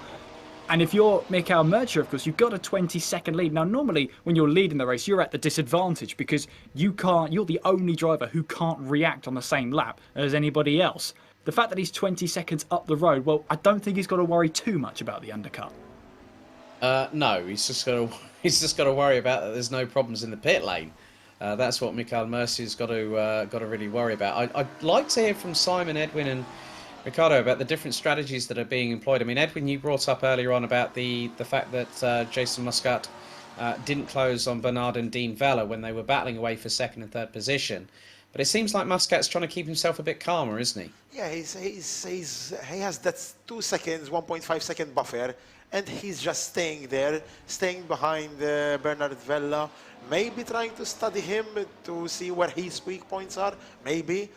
The other problem I see though is Mercia is we're almost there, almost half the race, 32 minutes now, 31:59, and Mercia has a 20-second lead and no pit stops. So I don't think he has a light fuel load. I think it's just sheer pace, sheer race pace. That's what I think though, but only they know what the fuel amount in their car. But Muscat is doing his race just behind Bernard Vella, staying there, just showing that he is there to Bernard Vella.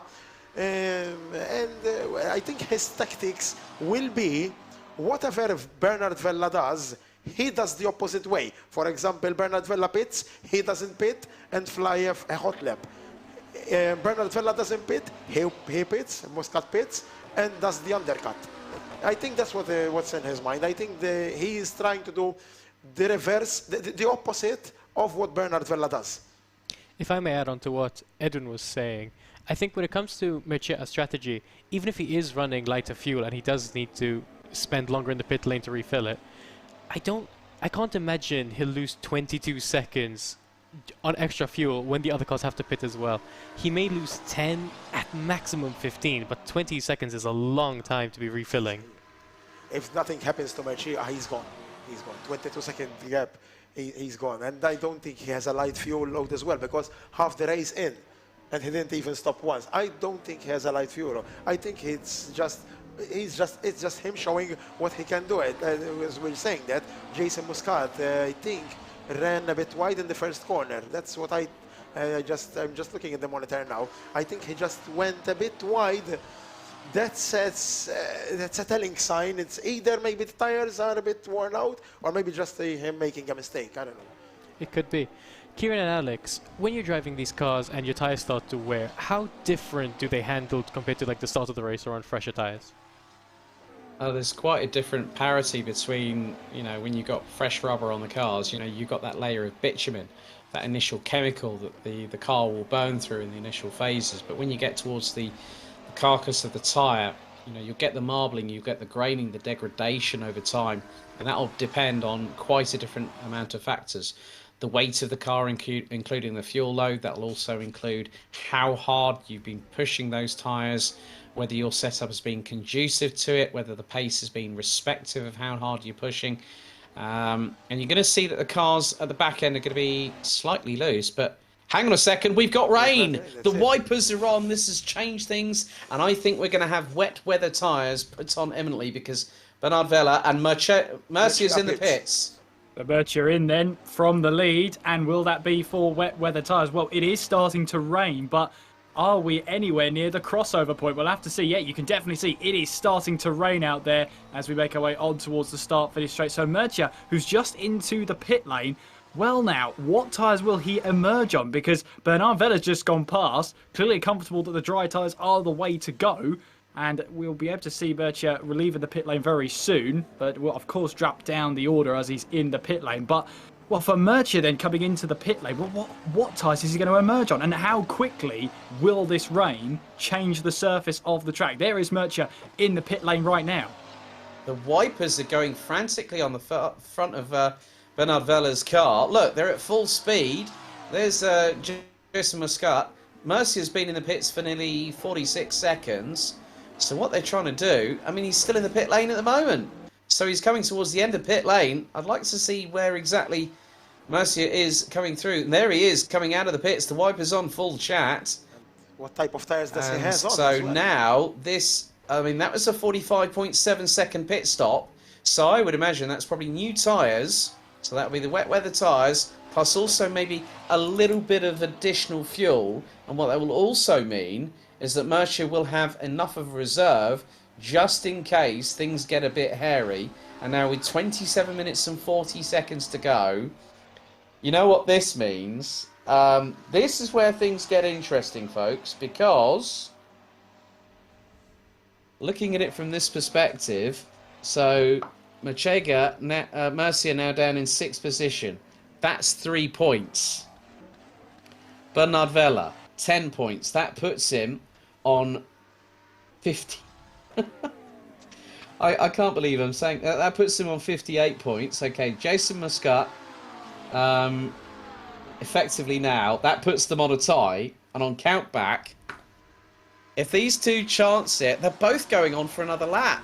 I think they realise that the crossover isn't 100% there. They're going to see there is water starting to appear onto the track, and well, I heard there from Malta, all the way in Malta, I heard Edwin say, well, what tyres did Murcia emerge on? Well, I want to throw it down to you guys because the track looks like it's getting wetter by the second rather than the minute. Are we anywhere near that crossover point, I wonder? You say that Ritza is in the pits. I can't imagine he would put dry tyres on at this stage. He must be going in for wets. So if that's anything to go by, you could argue that the crossover lap is coming up now or in the next lap. There's a spin. That's Jason Muscat. That's spinning. Yeah. I was going to say, you need to be so careful in this situation because the slick tires on a wet track, that's not the way to go. And the track is really wet. Who's in third place? That's Correo. Correo's in third place. And he made a mistake as well. It is definitely the crossover period. The cars need to pit this lap for wet tires. Oh, this is going to play huge. There he goes. He spins. Spin over there. I think he...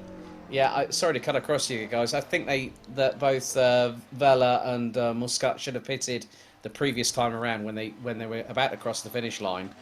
I think Bernard Vela will come into the pits this time around as he's made his way through Ascari, but luckily enough, because of Correo's spin there, Jason Muscat still in second position. But what that now means... I mean, you look at the gap with Murcia. Murcia's down in 5th place now. That puts him on 54 points. And he's 56 seconds behind Bernard Vela, who I would think is going to have to play it safe. And is that car going to go to the right? No, he's going for... What? I've really got to throw this down to Edwin and Ricardo and Simon. This is craziness. Is Bernard Vela going for the ultimate Jensen Button routine right about now? Yeah, definitely. Sorry. That's okay. Carry on. This is definitely ambitious, crazy. I don't know. Ambitious is a very kind word for it. I think probably we can't really say any expletives, but there's probably quite a few popping into all our heads right about now. One or two. We have to see also the gap between Bernard Vela and Muscat, which is not diminishing. That's... Correo's in the pits right now, and between Vela and Muscat, it's 14.2 seconds. Now 13.5. Now 12.6, but he's going through... This is Jason Muscat we're looking at right now. There's a yellow flag in Sector 3, but now it's okay. Correo is in the pits. Where is Murcia? Murcia's in P3 with 53 seconds, and he's catching him hand over fist. Murcia's flying on those wet tires. These guys need to be so careful. The track is soaking wet. This is Michael Murcia, and as he rounds up the first corner, he's flying away. They have to be more. How costly was that mistake from Muscat? That was so costly in terms of the championship, race and finishing, obviously, and the championship. That was a costly mistake. Although, saying that, Muscat is really honing in, 15 seconds was before. Now it's already 13 seconds. I think if Vela isn't in the pits this lap, he's going to really start regretting it. Unless he's hoping to just keep it out of the walls, keep it on the track, and survive for the entire 51 seconds. Well, we have 23 minutes left. If Muscat comes in... Quite a lot. I mean, it's where Bernard Vella's still going on. He's still going on. That's another lap for him. He's going for I think, guys.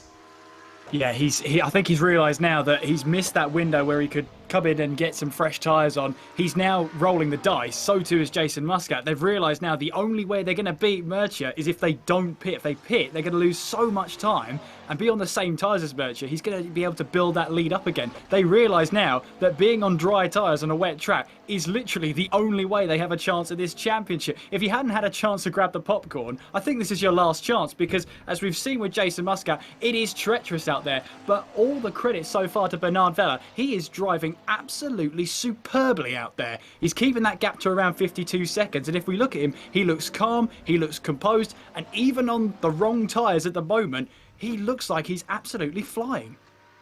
I do wonder if perhaps this was his strategy right from the beginning, to take enough fuel to the end of the race and not pit. And now that the rain's coming down, he's essentially keeping with the same strategy, but just having to manage the traction and this application of power a lot more carefully. And he's just switched his wipers off as well. Oh, so he clearly. So now I don't think the rain's falling anymore. There's no rain. There's no rain in front of Bernard Vella. That's on board with Bernard Vella. There's no rain at all. So that could mean the rain stopped. Yeah, and that could also bring another proposition in here. If Murcia's gone onto wet weather tyres, those are going to start overheating the minute that the water gets dispersed from the track. So Michael Murcia's opportunity at a title push at the final round of the championship could be under threat here. And Bernard Vella could be the one that has made the biggest gamble possible and has made it work. He's going from hero to zero. Oh, sorry, the other way around. From zero to hero, actually. He went from zero last race to a hero now. That's an incredible drive. Unfortunately for Muscat, that was a costly mistake at the Valente della Roggia. That was a costly mistake. But the gap is still there, 13.8. Anything could happen. It really could, and we've got 21 minutes to go. Jason Muscat again into the pits then. So what tyres go on now? Because the rain has just stopped, but these dry tyres have a limit at some point. So there's Jason Muscat into the pits then. And of course, fuel will be a matter as well. There might be a case where they just don't have enough fuel to make it to the end. We've got yellow flags somewhere out in Sector 1 as Michael Murcia just trying to find any bit of grip out there through the final corner at Parabolica, literally tiptoeing his way round the final corner and onto the start-finish straight to start another lap. So he'll get that position from Jason Muscat up into second place. And now Bernard Vella has one thing on his mind. It's that 42-second gap between himself and Michael Murcia with 20 minutes to go.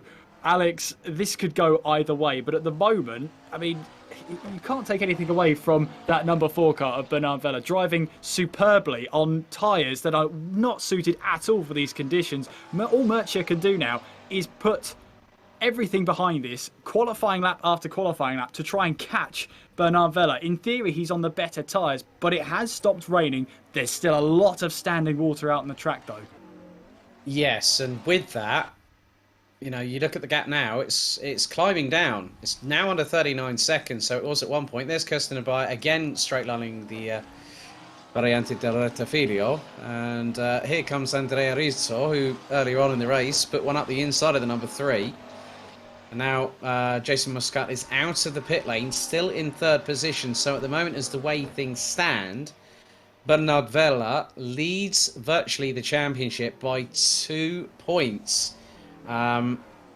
With Murcia actually second if you look at countback, with Jason Muscat in third, both equal on 56 points. But it's about what happens now in the next 19 minutes, because as you said, Kieran and Edwin, rain is not falling as Rizzo gets a bit sideways going through the second Lesmo, the first Lesmo. The thing is that if they are starting to catch, and now Marchega is less than 37 seconds behind Bernard Vella, so there's still all to play for. It's going to extend in certain points of the circuit where Bernard Vella is able to use the dry tyres, the slick tyres on the wet weather surface, but whilst the rest of them that have pitted, they're handing Bernard Vella a bit of a get out of jail free card, because they're the ones pushing the water off the surface, and that could be all that Bernard Vella needs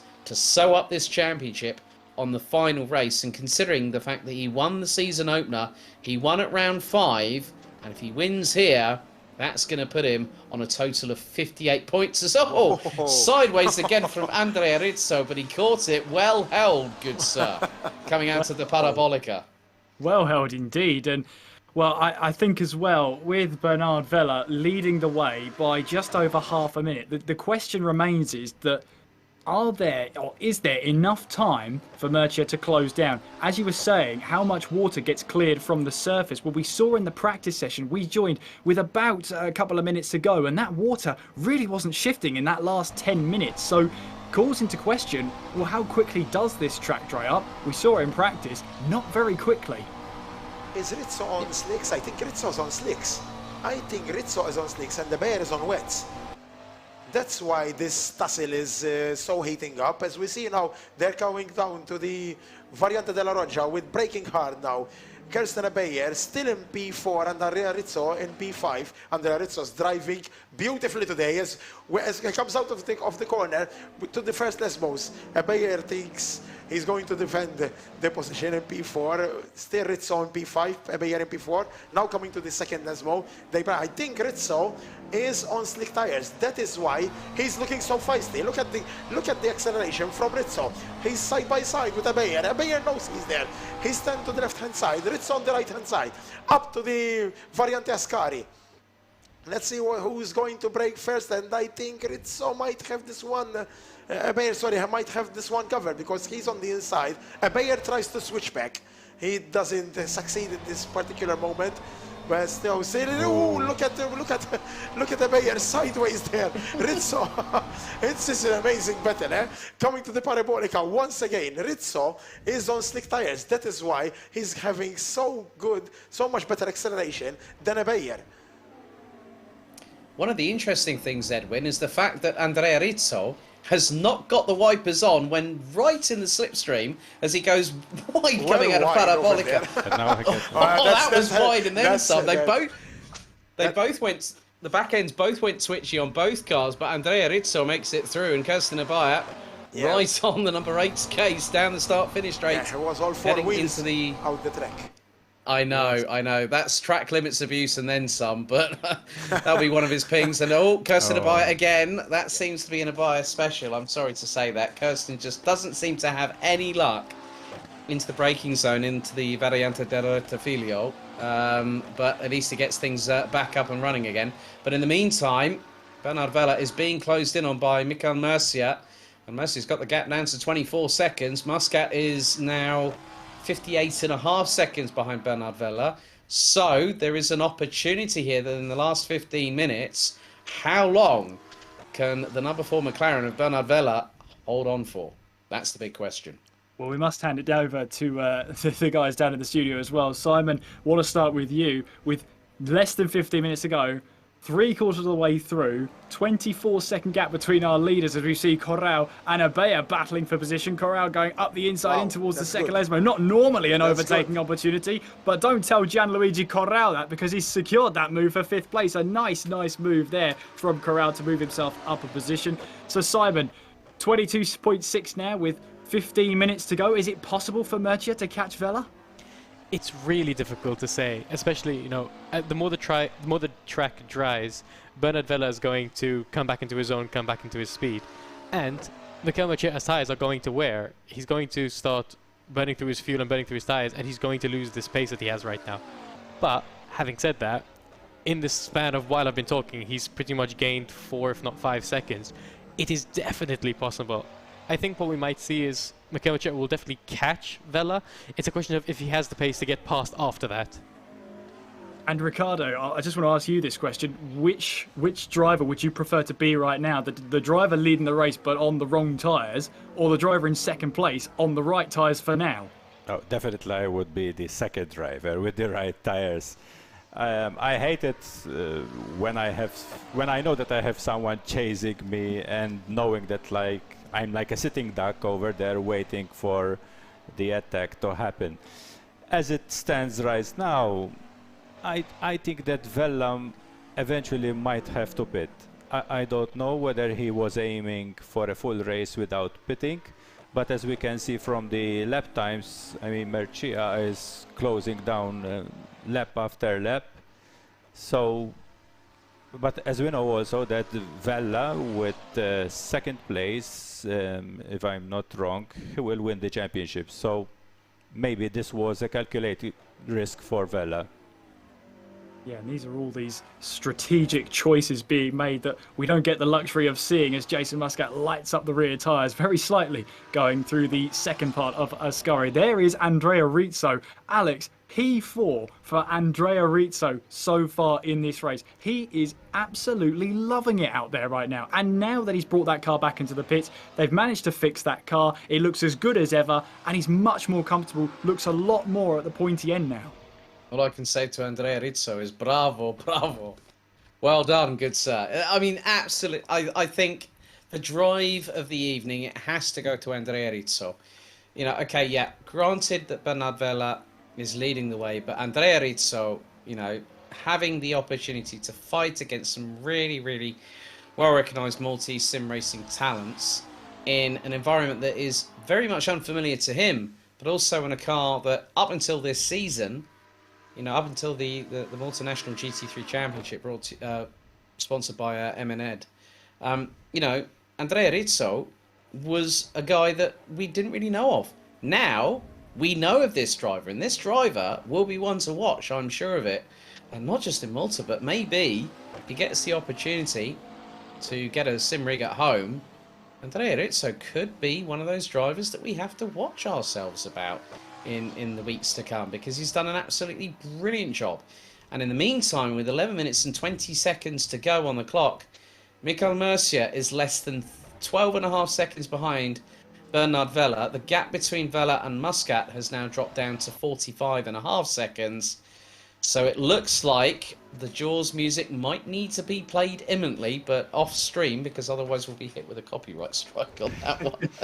Yeah, just very slightly. But yes, the Jaws theme will be absolutely playing right now, and Michael Murcia will be returning to the beach, because right now he is starting to close in, and now it's the gap between himself and Vella is getting closer and closer.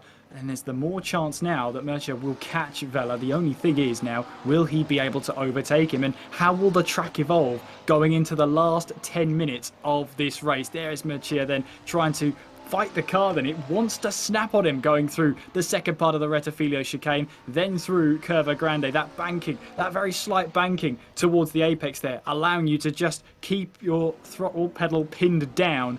As we see now Murcia making his way towards the Roger chicane. We also saw just further up the road there, that was Colin Foster in 7th place right now, looking to try and end this season with a hatful of points on the board. He's 3 laps down at the moment, but fair play to him. He's still in this race and could pick up some points as well. 10 minutes to go into the last 6th of this race and into the last 10 minutes of the championship. Bernard Vella leads Michael Murcia by 8 seconds at the moment, but that gap is coming down in the favour of Michael Murcia.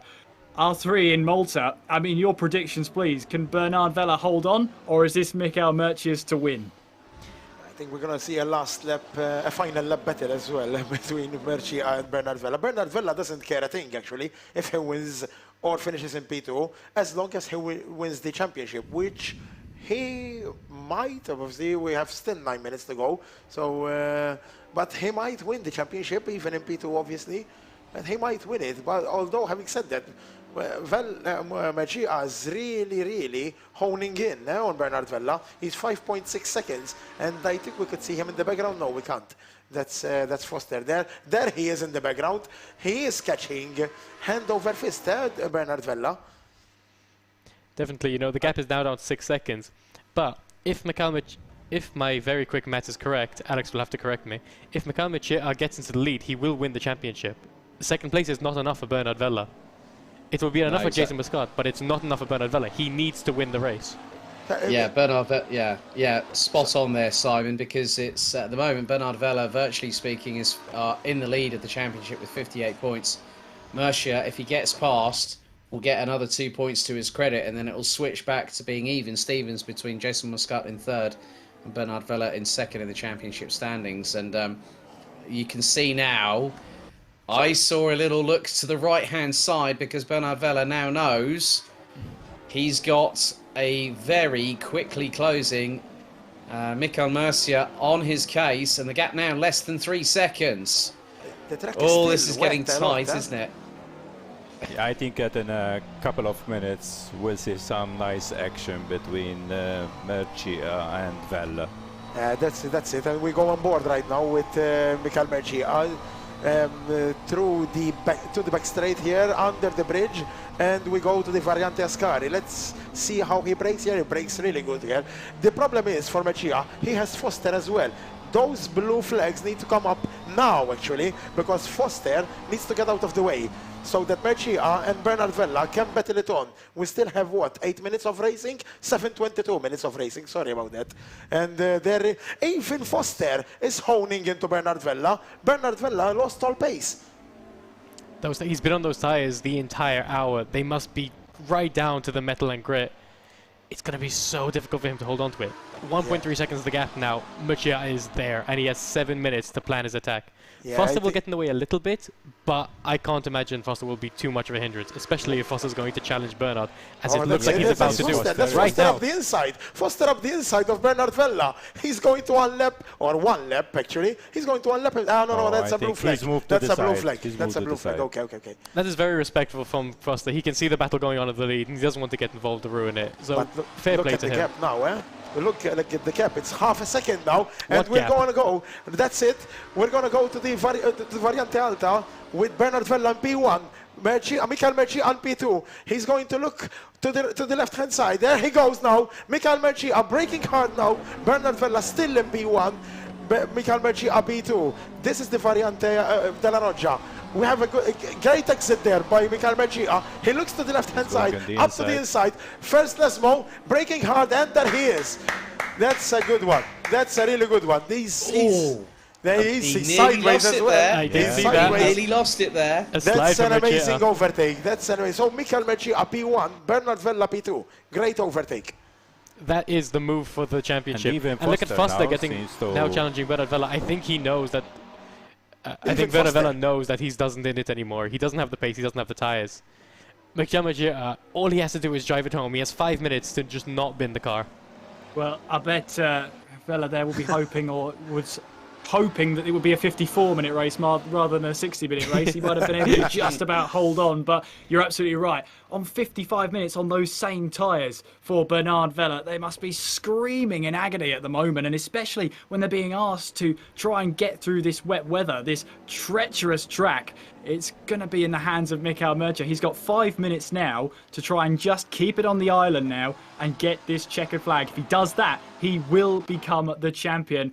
Well, Alex, we've got 5 minutes to go then. We've seen some great performances, some really good strategic battles. At the moment, it's advantage Mikel Murcia. And look on this as well. Just through the second and third sector alone, 5-second gap between himself and Bernard Vella. Bernard Vella's tyres are absolutely shredded.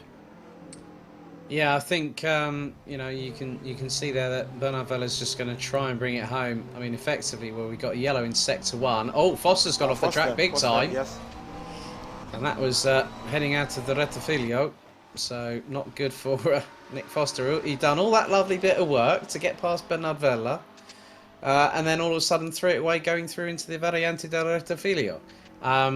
But you know, you have to feel in some respects for Jason Muscat, who is still 30 seconds behind Mikel Murcia.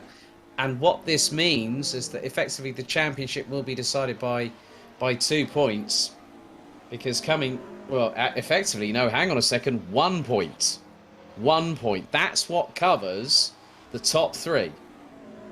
Well, I have to say, sorry to interrupt you there, Alex, but this is far from over. If motorsport has taught me anything, this is far from over. We've got to remember that Bernard Vella here, he's on tyres that are not suited to these conditions, and also, pretty much as Simon said, they're going to be worn down to the canvas. If Jason Muscat can just keep up that pressure and start to close in, you might see Bernard Vella, he'll have to try and guard against any mistakes now and try and get this home, because if Jason Muscat was to inherit second place, that changes the championship onto its head once again. Less than 3.5 minutes to go. The gap is just now crept under 30 seconds, so it's highly unlikely that's going to happen. But motorsport works in mysterious ways, Alex. Well, I've just seen out of the gap between Bernard Vella and Jason Muscat, it's dropped by at least 1.2 seconds. But the thing is that if Muscat had maybe, say, another 4 to 5 minutes on his side, I would say yes. But with 3 minutes to go, it's not going to be easy. I mean, Mercia's clocked out 9.1 seconds, and it's going to be climbing when he gets out of the Rettifilio. I mean, hats off to Bernard Vella for driving through what has been probably one of the most challenging races he's ever done to battle for the Maltese National GT3 Championship.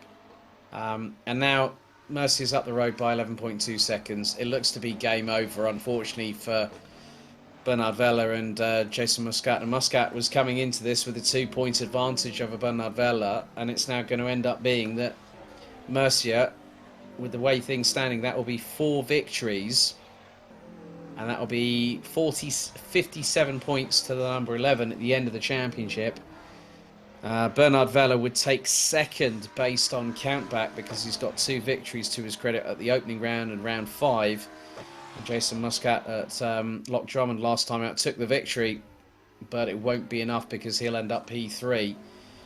And next time around, I think, will be our final lap of the race, and Mercia's just got to bring it home. He has indeed, and just around about 4 miles to do it as well. I mean, all credit to Bernard Vella. He knew he had to try something different with a 20-second gap before the rain started to fall. He knew he had to try something different. The option to try something different was always there. It was the only option he could take, as Michael Mercia tiptoes his way for the penultimate time through Parabolica and on towards the start-finish straight, and now crossing the line for that penultimate time to start the final lap, not only in Monza, but of the Malta National GT3 Championship 2021, fueled by Enemed. Then just 3.6 miles to go for Mercia as he makes his way down towards the Rettifilio chicane for the final time. And you're absolutely right, Alex, as Kirsten Abea slightly gets in the way there, but he means well, trying to let Mercia through then. He won at his first round, at round number 2, and made it back-to-back victories at rounds 2 and 3. Also got the win at round 6 2 weeks ago, and we thought maybe it might have been a bit of a misstep from him last time out. He only scored the 6 points there, still managed to finish on the podium, but he'll be thinking right now that's rather 6 points gains than anything else as he makes his way for the final time towards the Lesmos. Then we've got 20 seconds left on the clock. This will definitely be our final lap of the championship then through the second Lesmo, and Michael Mercia has just got to do what he's done for the last hour, is just keep his cool, keep it on the track for this final sector then as we head through the Curva del Seraglio up towards Ascari. We will go. The clock has expired. The checkered flag will be awaiting Mercia at the start-finish line as he makes his way through in towards Ascari, keeping it nice and tidy through the left-hander, through the right-hander, and back through the left-hander again. The tail tries to sneak out on him through turn 9 there, but he manages to gather it up onto the back stretch then, and maybe that wave of emotion might be starting to hit him now as he makes his way up towards Parabolica for the final time in this race, heading through the 11th turn at this legendary Monza circuit. He's already trying to keep that car in check then as he makes his way towards the checkered flag. Michael Mercia will be your Enemed Malta National GT3 Champion 2021. A huge congratulations to him. He had to earn that one. A fantastic championship for him. 4 wins out of 8 in the championship. And I tell you what was a 20-second gap before the rain fell, he had it all to do in that second half of the race. And my, has he earned that one. A huge congratulations to Michael Mercia, as we'll see the number 4 car of Bernard Vella soon make his way across the line as well to confirm Michael Mercia's victory, not only in this race, but in the championship. And Alex, look how much that means to him. The emotions are overflowing. The adrenaline is still coursing through his veins. I think I even saw him wipe a tear away from his right eye, did Michael Mercia. But well deserved, securing the Malta National GT3 Championship, fueled by Enemed, by just 1 point. That's how close it can be. Even if it went to count back, you can see that now he's realised that he's now the Maltese national champion. It means so much. There has been so much hard work. All the drivers that have gone through into this championship have gone through a rigorous qualifying phase. They've gone through 7 half-hour encounters over the last 7 weeks, and having double the distance to deal with, double the time, 60 minutes tonight here at a circuit that is known to bite back hard when you push yourself beyond the limit along with man and machine. Monza can bite back hard, but Michael Mercier, hats off to him, because he's definitely deserved this one. And you have to give commiserations to the likes of Dean Vella, who unfortunately had that incident that took him out of the race at the halfway point. Bernard Vella and Jason Muscat fought right up until the bitter end, but Michael Mercier, a well-deserving champion. I tell you, that smile is infectious, isn't it, from Michael Mercier? That the emotions will run high long into the night. The celebrations will long into the night then for Michael Mercier, and as you said, winning the championship by a single point. Michael Mercier is your Malta National GT3 champion, fueled by Enemed. And what a closing race we had there. We had a little bit of everything. We had the unfortunate incident for Dean Vella, where he slipped off the track at the second Lesmo, went into the wall rear first and lost that rear wing, and unfortunately retired from the race. We had what looked like a comfortable race from Michael Mercier before the rain decided to show up and play its hand in the race. We had drivers there like Bernard Vella trying to make the whole race last on one set of dry tyres, even through the rain. It had everything in that race. Michael Mercier comes out the deserving winner, not only of just this race, but of the whole championship too. Yeah, I have to give props to Bernard Vella, but Michael Mercier, your Malta National GT3 Championship winner for 2021. Fueled by Enemed, we have to say a big thank you to the Malta Motorsport Federation, 3CX, 5FM and Gaming Malta for their welcome support as always. But, you know, the smiles are for miles with this man. I mean, just like literally the minute he did the Sebastian Vettel finger, when he came across the line and knew he'd done it, I mean, that just shows how much hard work, dedication, late hours into the middle of the night, practicing away, using every single trick in the book, leaving no stone unturned. And, you know, Michael Mercier hits the honour roll of being a national champion here in Malta, and what's more, it's in sim racing. And with World Pro Racing's efforts through the likes of Adrian Figallo and Justin Nipsud and the whole team back at Malta's home base, this just showcases that sim racing here in Malta is alive and very much well. We saw how close that championship battle was, going all the way through for the championship to be won by a single point. There were 4 drivers who could have had a hand in this championship going into the final round here, but it was Michael Mercier who came out on top. Commiserations to Jason Muscat, to Bernard Vella and to Dean Vella. They put in a massive effort here tonight. They put a massive effort through the entire championship. I think only one of the races wasn't won by that top 4, and that was the race that was won by Kirsten Abea at Lime Rock Park. A thoroughly enjoyable championship through and through. We hope you've enjoyed it as well. We of course will get to have a chat with everyone down at the World Pro Racing Simulation Centre, but I think in a minute we'll hand over to the studio team over in Malta with the likes of Simon, Edwin and Ricardo to unpackage what a final race that was. Yeah, definitely a wonderful race.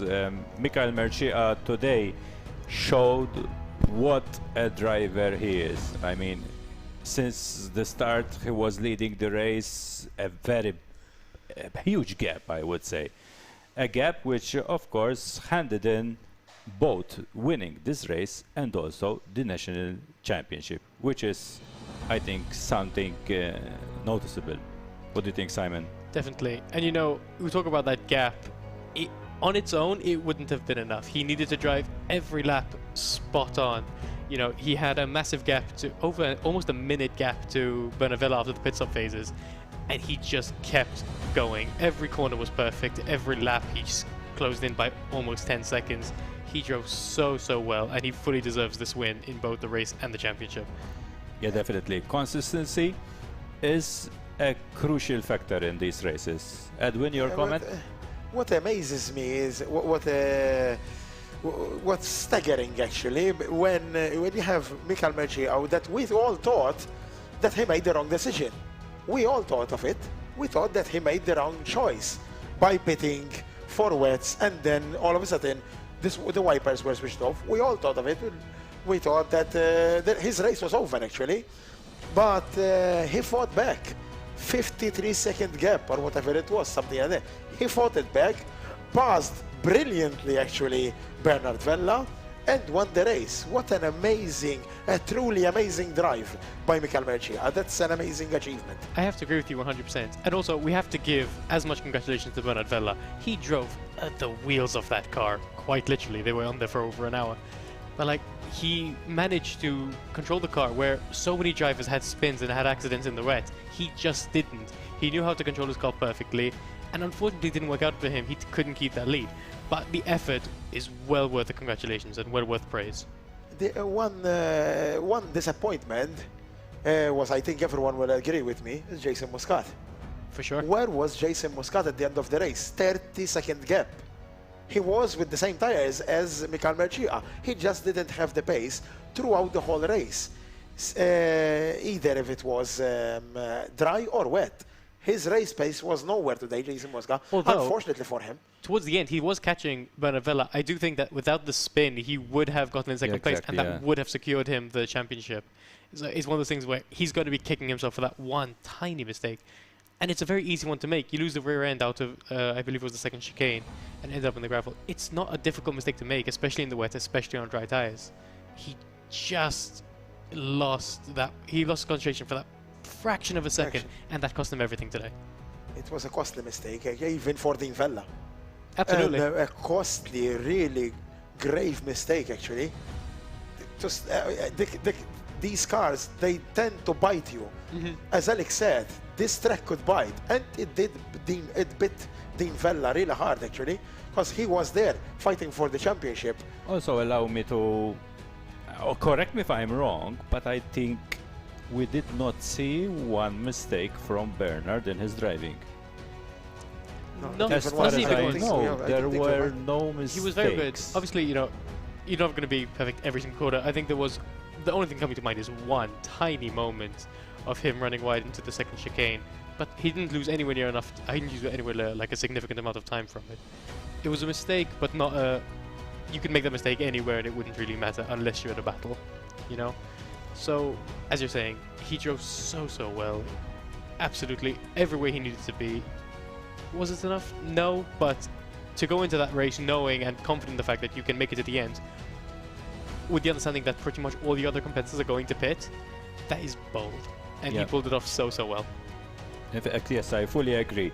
No mistakes. He thought of finishing the race without pitting, but what we thought that Mikhail has made, as Edwin was saying, and you, Simon, were saying, that we thought that actually Mikhail made a mistake, but actually it was the right choice to make to win the race. Definitely, especially, you know, he could build that gap because he was running lighter fuel. So it's really difficult to say like if this, if that, because the drivers were running two completely different races, which is why Bernard Vella was so slow at the beginning, because he knew that he was going to not lose any time in a pit stop. He wasn't going to have one.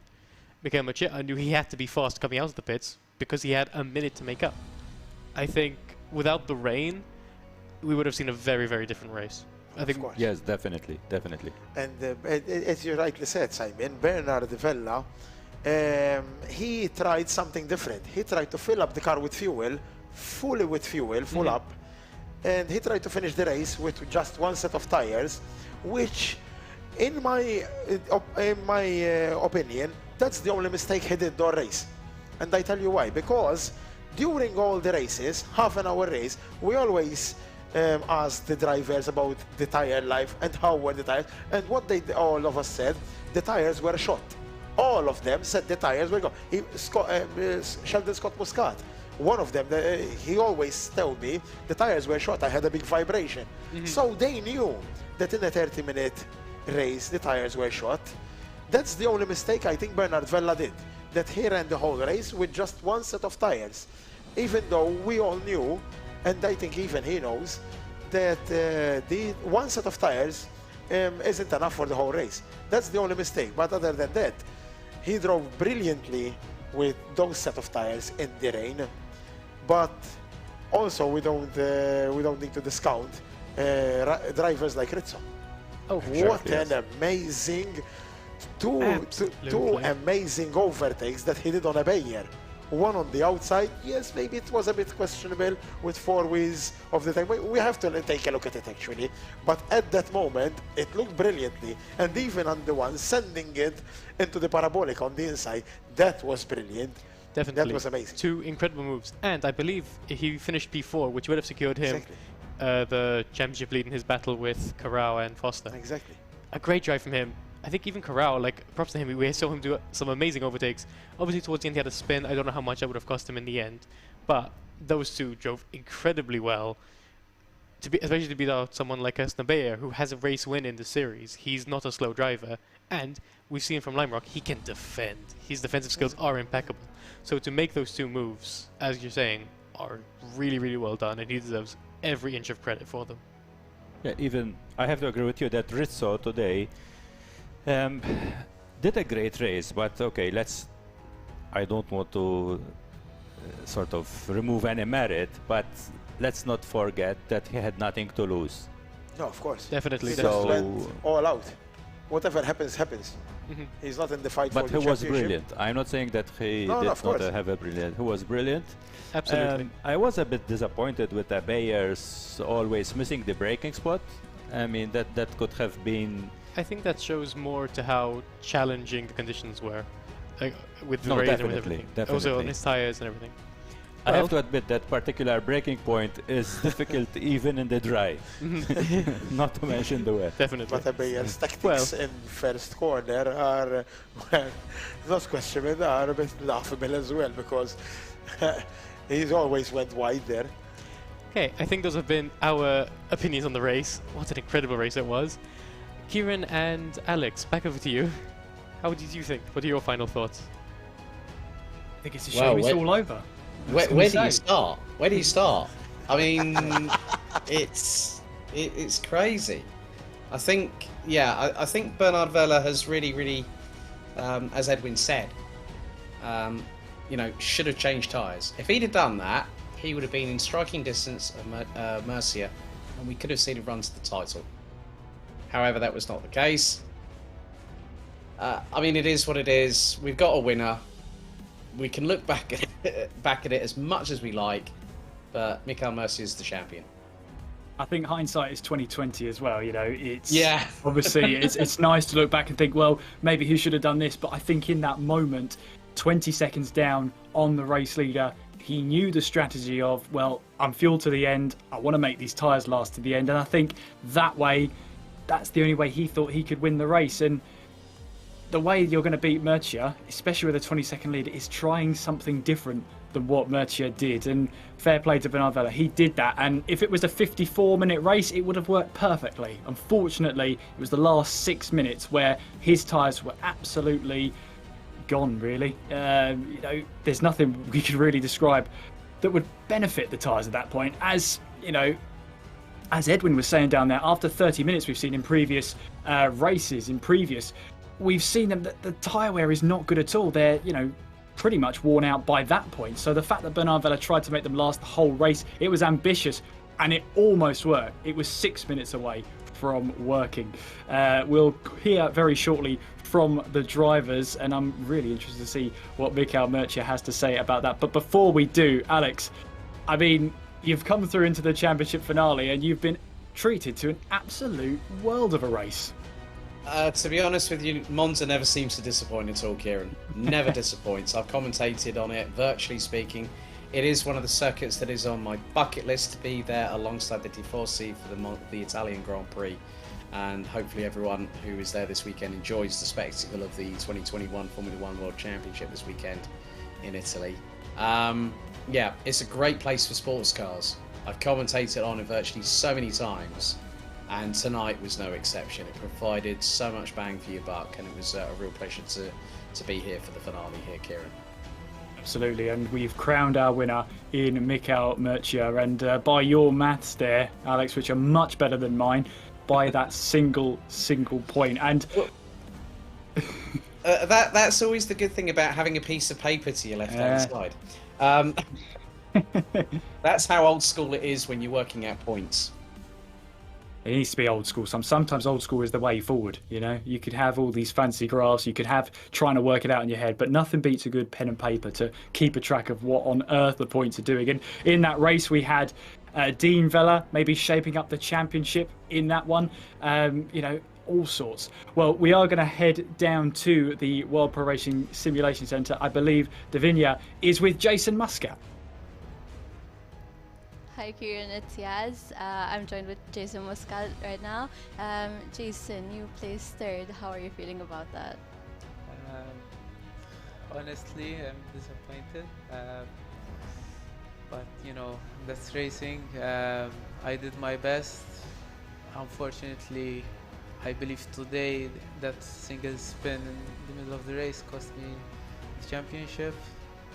But yeah, well done to Mikhail. He did really well today. He got a bit lucky with the rain, but yeah, that's... I believe everyone is a winner at the end of the day because you're bettering your skills, you're developing yourself as a driver. Would you like to add anything else to your experience? I would like to thank World Pro Racing for organizing this championship. I believe it was a very good experience for all of us. Thank you all, to everyone basically. Thank you for your wonderful performance. Ricardo, would you like to add anything to Yeah, actually I think you were being too nice with Jason. Yes. Let's grill him a bit. What happened, Jason? What do you think that, I mean... No holding back here. We saw that spin. What was wrong? What do you think you did wrong in this race that actually you could have done better? I should have pitted earlier, for sure. That would have avoided the spin, and I think I would have been able to catch Bernard towards the end as well. So, yeah, I think that was the main mistake. I believe. Were you following Bernard? Yes. I was thinking if he doesn't pit, I shouldn't pit. But then I saw Mikhail coming really fast, and I thought, okay, it's not gonna work if I stay out. In practice, it didn't rain so much, and it felt like the dry tires were holding up. But in the race, it rained even more, and I think that made it much harder. Yeah, in fact, we saw you struggling quite a lot. Yes. Especially in the chicanes with those tires, it was, I think, very difficult with that wet track. Yes, and to be honest, I think even with the rain tires, I was struggling compared to the rest, because once I pitted for the rain tires, I was still losing time to Mikhail. So my performance today in the wet wasn't so good. So you did plan to pit? It wasn't planned, no. Oh, I had fuel for the whole race. So okay. In fact, I didn't add fuel in the pit stop. But yeah, I think if it hadn't rained, it would have been a battle between me and Bernard to the finish, because I believe Mikhail wouldn't have been able to catch us. But yeah. Thank you, Jason. Well done, of course. Thank you. Not the best race, but well done as well. Well done from my end as well, and thank you for joining us right now. We're gonna cut back to Kieran and Alex. Thank you, Yaz. Yeah, Jason Muscat then, well, there's only twice this season he's finished off the podium, Alex. It's just been so consistent throughout the season, has Jason Muscat, but not his night tonight. I mean, he was very open and upfront about the fact that he'd fueled for the entire race, which was a very, very brave strategy. Now, for those wondering how come Bernard Vella had so much traction, and I know we're going to hear from Bernard very, very soon indeed, but when you put a lot more fuel in the car, even on dry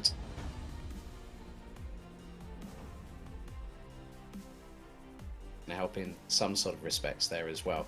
So, realistically, you know, it was about chancing it. Bernard chanced it, but it didn't pay off, and Mikhail just literally was, you know, we saw the first start he did, then we had the restart. It was a repeat. It was like it was a carbon copy from Mikhail, and I know for a fact that Bernard will also be disappointed, but I think, as Yaz rightly put, that everyone in this championship is a winner. You know, having everyone take part in the simulation center at World Pro Racing. Everyone's equal on equal equipment, fixed setups on the 720S GT3 McLarens at 8 different tracks over 8 weeks, with plenty of racing, plenty of time to get customized to the vehicle, to the circuits, go through qualifying, and then go flat out for 30 or 60 minutes of a race.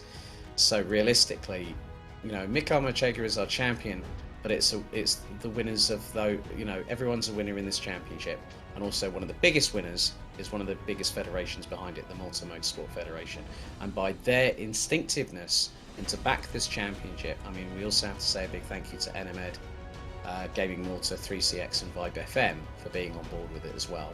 I think everyone has made a pivotal part of this championship to bring sim racing to the masses. I mean, Malta in its own right has got a very, very big gaming community, and sim racing is a part of that. Definitely. And now we are ready to throw it over to the interviews to Yaz and Ricardo as they interview Bernard Vella. Joining us now is Bernard Vella for second place. How are you feeling? Honestly, I'm really disappointed that there was in fact a mistake in the settings of the game. I would like to take the moment to say that I in fact have proof of this, that the track was not drying as obviously the sun came out and it stopped raining. This is a mistake that can happen, obviously, and an organization can make a mistake. The track was set at 60%, and I would like to say that I'm really disappointed that this cost me the championship. So what do you think? So your strategy was for a no pit stop, right? Yes. But then when it started raining, I think that did affect your strategy. Obviously, it did affect. I was saving fuel, so as the rain came down, I slowed down, obviously, because the grip reduces, you save more fuel, and it was a really good strategy for the race. Unfortunately, once the rain stopped, the track didn't start drying because there was a setting that was turned off in the game, and there's nothing you can do. But what about your battle with Dean? But I think at one point you gave way. But was it because you were saving on your tires? I was saving fuel, and I wanted to make sure to get to the end. I knew exactly how much fuel I needed to make it to the end, so I was going to use him as a draft to make sure I save even more fuel, and then I would get him towards the end of the race. So, a question which I have to ask. It feels bad being chased down, but yes. How would you comment it? Obviously, I expected the line to start drying up, but like I said, there was a setting that was turned off. If it didn't turn off, I would have had the championship easily, as the other drivers told me, but a mistake happens by everyone. The organization here made a mistake, and there's just what happens sometimes. Actually, I mean, you were only like about 5 minutes away, I think, from because you gave, I mean, not you gave up, but I mean, Mikael overtook you like 4 minutes, I think, before the end of the race. We all agree that it was a bold move, your strategy, but I don't know whether you heard Jason, but Jason said he was sort of having your same strategy. Yes, Jason was going to do the same thing, but once he saw that the track wasn't drying like it should in real life, you know, there's nothing you can do, you need to pit, and that was his situation, but unfortunately he made some mistakes, and it didn't pay off for him. Okay, I don't know, yes, whether you have any more questions? Unfortunately, these things happen. You just need to adapt and overcome. Yes. It's a challenge after all. It's a championship. But personally, I think you did a wonderful performance, and second place is an amazing place. Would you like to add anything else? Obviously, thank you for your comments, and I would like to congratulate Mikael for the championship. Yes, very nice of you. As you said, Bernard, I think you did very well, okay, despite that incident which you're mentioning. Of course, we look forward to see you in perhaps the next national championship. We'll see. Thank you. Thank you, Bernard Vella, and well done. Back to Kieran and Alex. Thank you, Yaz. Only once off the podium for Bernard Vella over the entire season. That's quite some performance over the championship, 2 of them being wins, and to miss out at the final round is going to be gut-wrenching. It is, because it's right in the pit of your stomach, and you know, I can only say commiserations to Bernard, but I have to give my hats off and to to go with that bravado style strategy all the way through, and he admitted that Jason was going to do the same thing. So obviously Bernard had to try and see it through to the end, as you rightly put, Kieran. If the race was shortened by 6 minutes, Bernard would be in a very, very different position altogether. But obviously, as he admitted, yeah, mistakes do happen, that is part of the human condition. But we have to congratulate him for his efforts all the way through the season, and realistically that's all we can say on that matter, to be honest with you. And I think as well, I don't think it's the last we've seen of Bernard Veller. I think that's really only the start of him. But we do have our champion ready in Mikael Mercia. He joins Yaz and Ricardo. Here we have our winner, Mikael Mercia. Congratulations. Thank you. How are you feeling? Quite happy. It was a very difficult race, as such. I risked it when I went for a one stop, and I was lucky as soon as I had my pit stop, it began to rain, so it was like perfection at that time. So then I was hoping to that the rain keeps on going till the end. Eventually the sun was coming out, and I thought it was the end actually, because it's going to dry, but it did not, so in the end I won. No, you overcame the rain and the wet road, so props to you. That was a very challenging thing to do, and you managed and you killed it. Would you like to ask him anything, Ricardo? Yeah, definitely.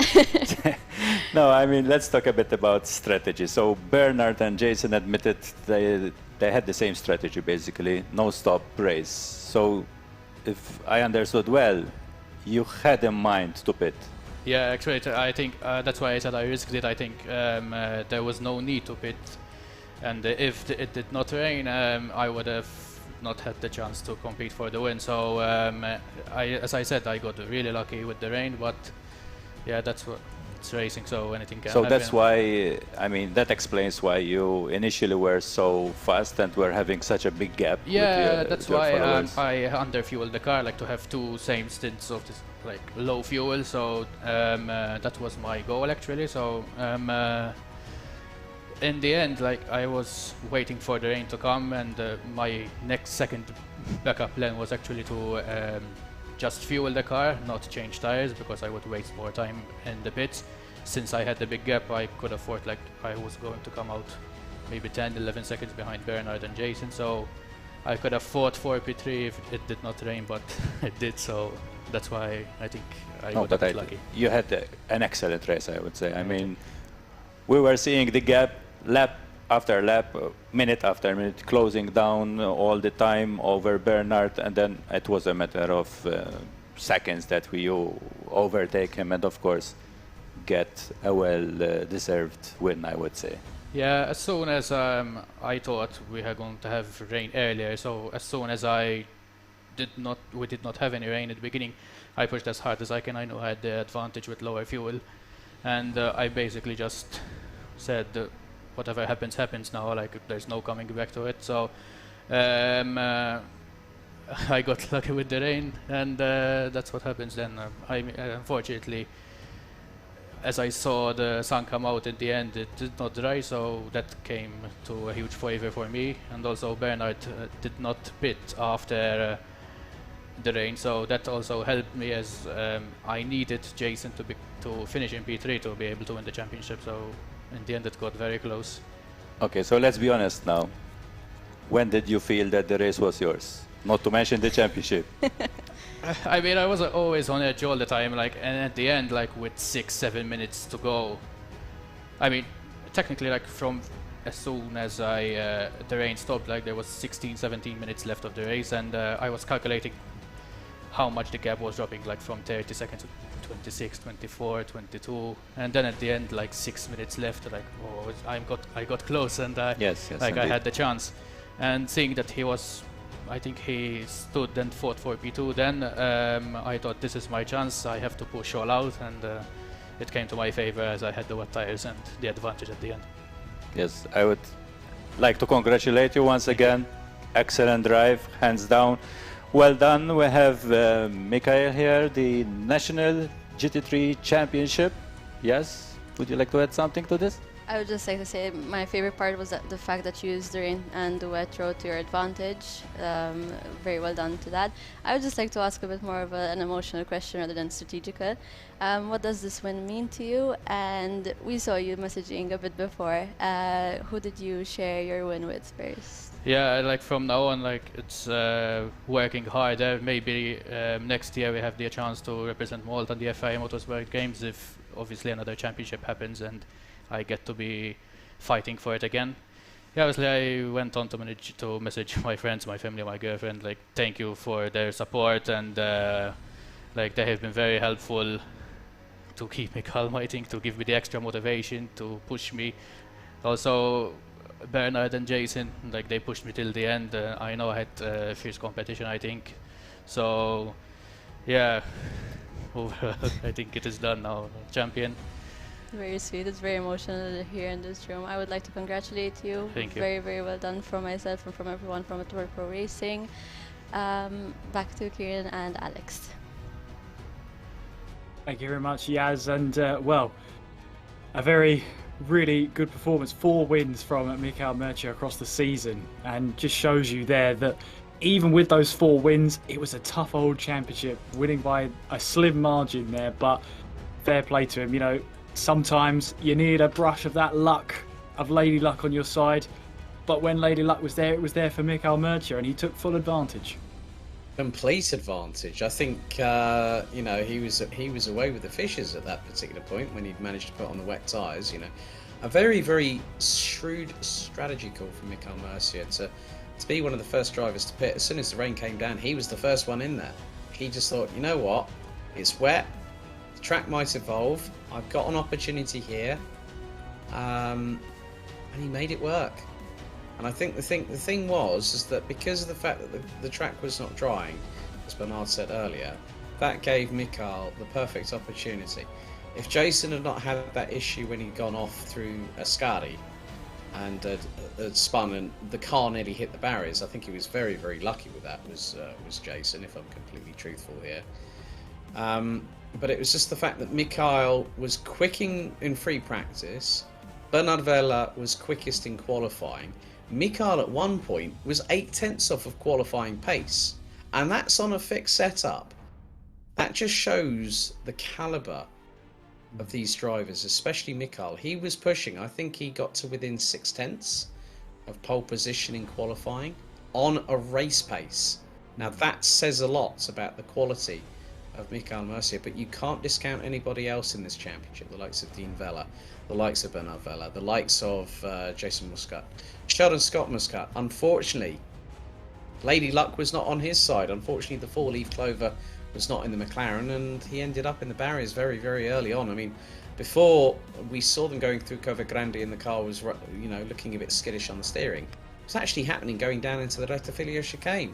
So the problems had already started before Sheldon Scott Muscat had even gotten, you know, had ended up retiring. The problems are already there, and that could have cost him the opportunity of maybe being in the top 5 in the championship come the end of this race. Yeah, and for Sheldon Scott Muscat, you know, if you've been watching World Pro Racing, you know he's a quality driver. It just wasn't his championship this time around. Well, we're going to hand back to the studio now in Malta, where we hand back to Simon, Yaz and Ricardo. Joining us now is Simon, who was our commentator for the night. Simon, would you like to give us a little roundup of tonight and maybe from round 1 as well? Definitely. I'll start with tonight, as it's the one freshest on our memories. It was such a good race. You know, amazing. We were kind of joking amongst ourselves that we're going to double the length, and we're going to get double the action. Probably got triple the action. It was everywhere you looked, there was a battle. Everywhere you looked, someone was on a different strategy. Someone was making a mistake, and people profiting off it. It was genuinely so much fun to watch. And at the end of it, we had a race winner who has shown time and time again in this championship how consistent and how fast he is. Michael Murcia has won 4 races so far. That is 4 out of 8. 50% of the races were won by him. That is incredible pace. Very impressive. But kind of the flip side of that is where it comes to the other drivers, Bernard Vella and Jason Muscat, were more consistent race in, race out. Sure, they maybe had less of these like high point scoring positions, less of these race wins. But the flip side to that is that they were consistently on the podium, consistently getting those high points, so they were able to take the fight with right at the end of the championship. And as we saw, it literally came down to 2 laps. All Bernard Vella needed to do was hang on for 2 laps, and he just didn't have the pace. That's what lost him. And Jason Muscat, I was talking to him earlier outside. You clearly see how defeated he was, how unfortunate it was to have that mistake. He knows that that cost him the championship today. If he hadn't, he probably would have caught Bernard Vella. He was just like Machia. He pit for the wet tires. He was significantly faster, so he could have won this championship.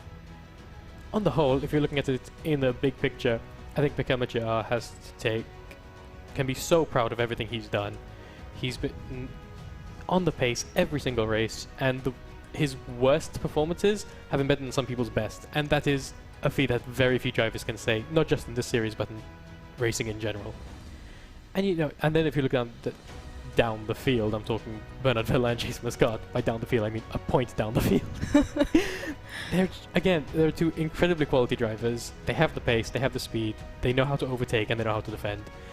We're going to be seeing so much more of them in the future, and we're going to be seeing so much more success from them in the future, and that is incredible to see. And obviously, we can't discount anyone else either. Dean Vella, Sheldon Scott Muscat, 2 drivers.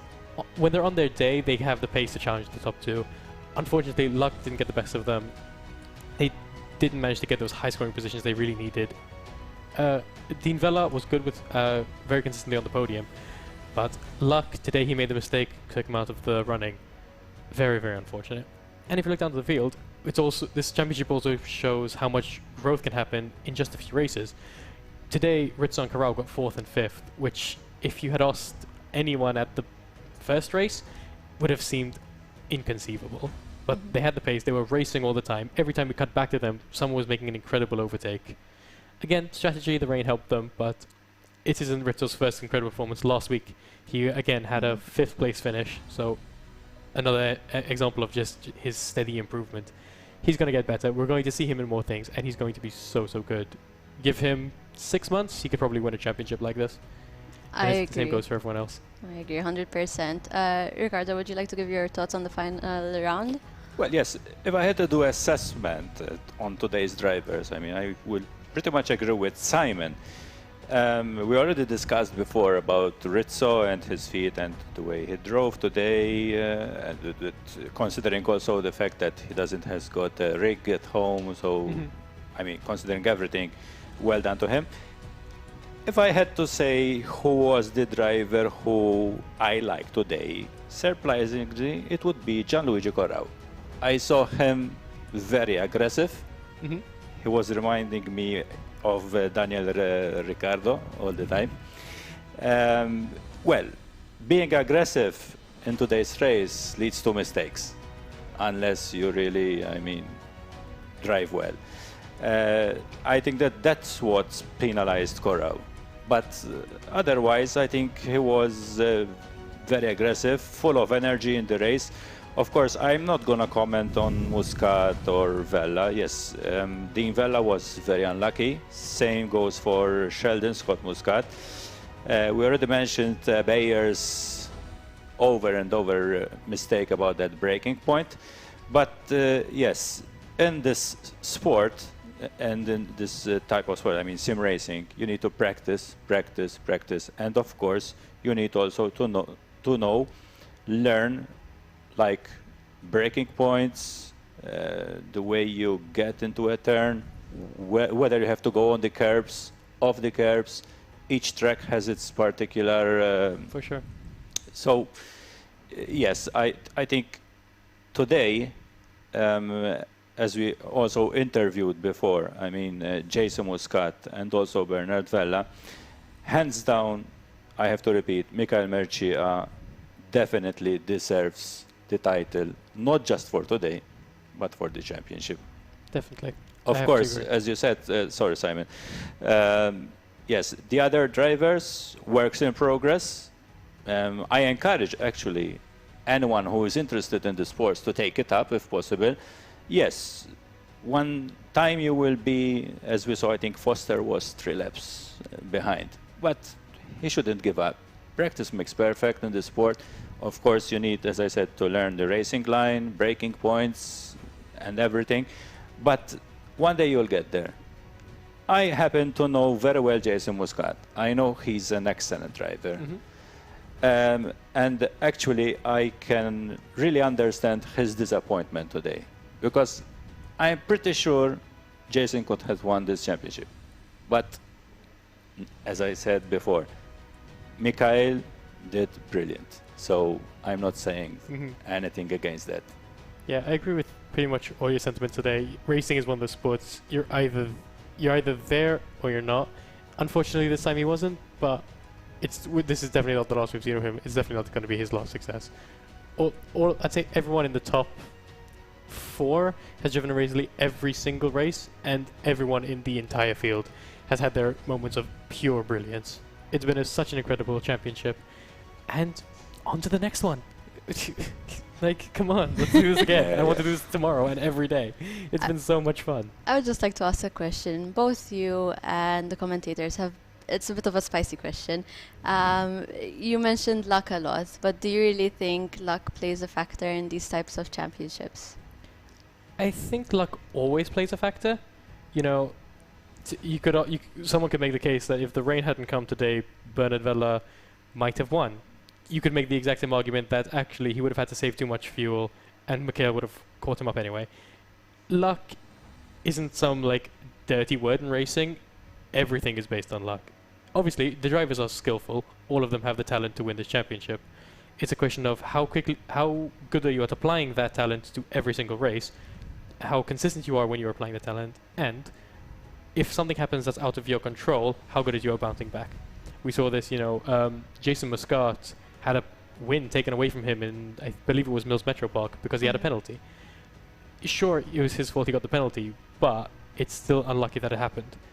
So in that sense, luck, you can't separate luck from racing, but just because someone was lucky doesn't mean they didn't deserve it, if that makes sense. No, it makes sense for sure. Yeah, I definitely have to agree with Simon on this. I mean, as we saw today, I mean, lucky for some, unlucky for others. Today, the rain was a lucky strike for Mikhail, perhaps, and then unlucky strike for both Bernard and Jason. I mean, Jason admitted he struggled. I mean, even with rain tires, he struggled to go around this track. So yes, even from my experience as a sim racer, yes, you would have planned the strategy and everything, but then you cannot control certain factors which happen along the race. I mean, if, for an instance, you lose concentration, you spin, you hit a barrier, and you get no damage, so that's luck. Because as we saw today, you can hit a barrier and you damage a spoiler, so that's bad luck, and that's so yes, I have to agree with Simon. You cannot separate the two. Talent, of course, has to be there, but yes, I mean, even if we see in Formula 1 races, I mean, we saw Verstappen when his tire blew up, for example. In Baku, yeah. So, yes, luck they go hand in hand, basically. I think you answered my question very well. Thank you very much to both of you. Thank you, Ricardo, for joining us. My pleasure. Thank you very much. That was insane. It was a very, very interesting and emotional championship. From myself and from the team at World Pro Racing in Malta, we would like to say thank you and have a good night. Back to Kieran and Alex.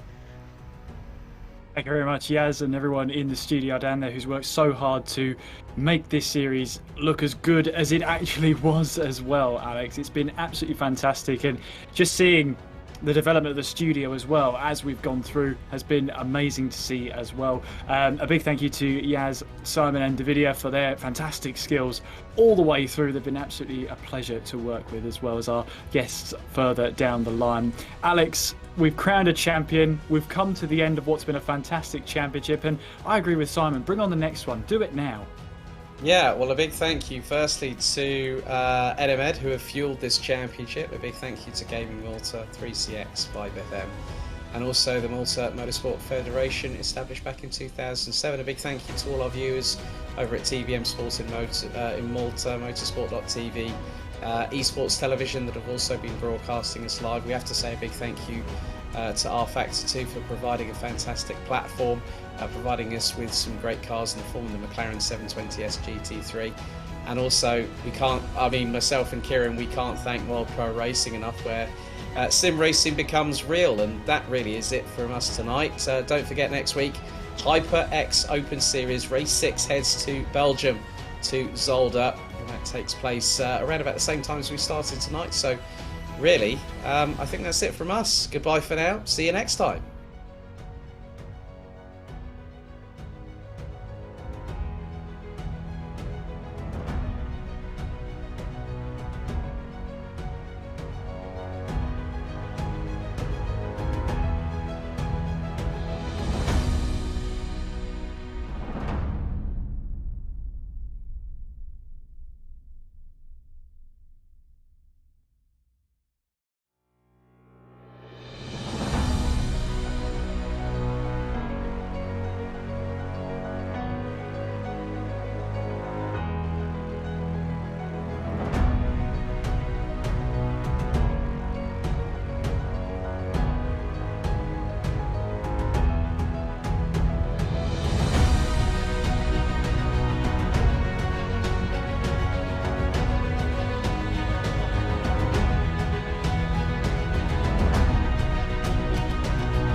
World Pro Racing, where sim racing becomes real.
PremiumBeat.com.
Office without limits.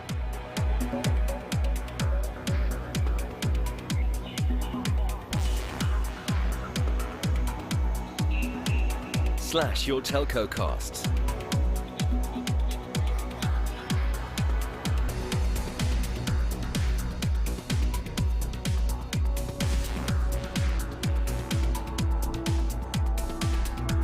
Boost agent productivity and customer service.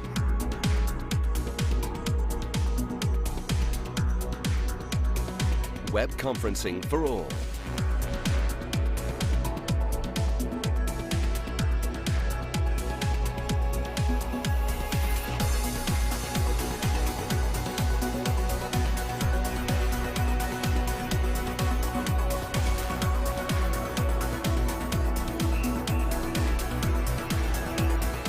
Never miss a call.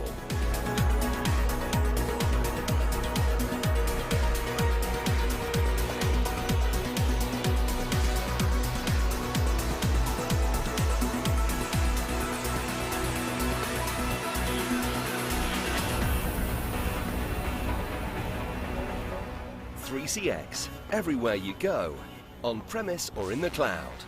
3cx.com.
ma saħħalsulhom il-fuel. Ara ġej. Wara ftit ġranet kellna rebbieħ ieħor fil-logħba tagħna kontra 30 sekonda bil-maqlub.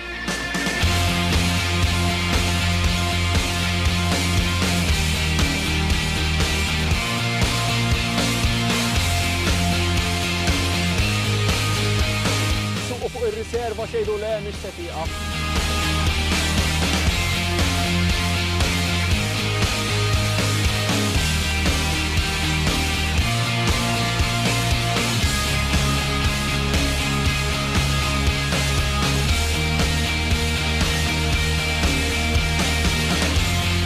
Il-ġimgħa d-dieħla nkunu fuq pompa tal-Enemed oħra nagħtu xi ħaġa oħra.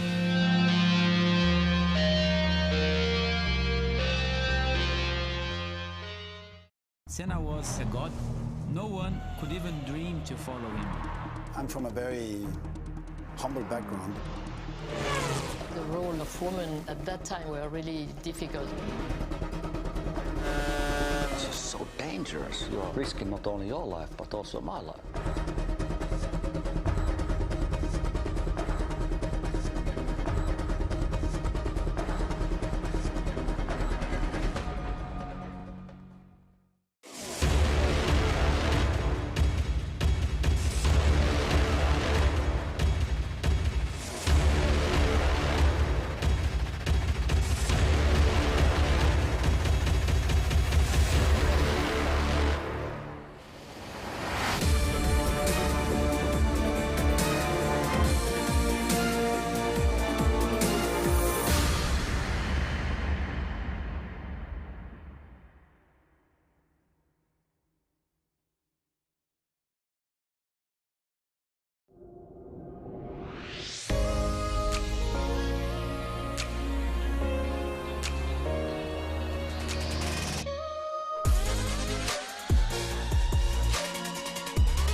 Okay, we proceed to the start.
World Pro Racing, where sim racing becomes real.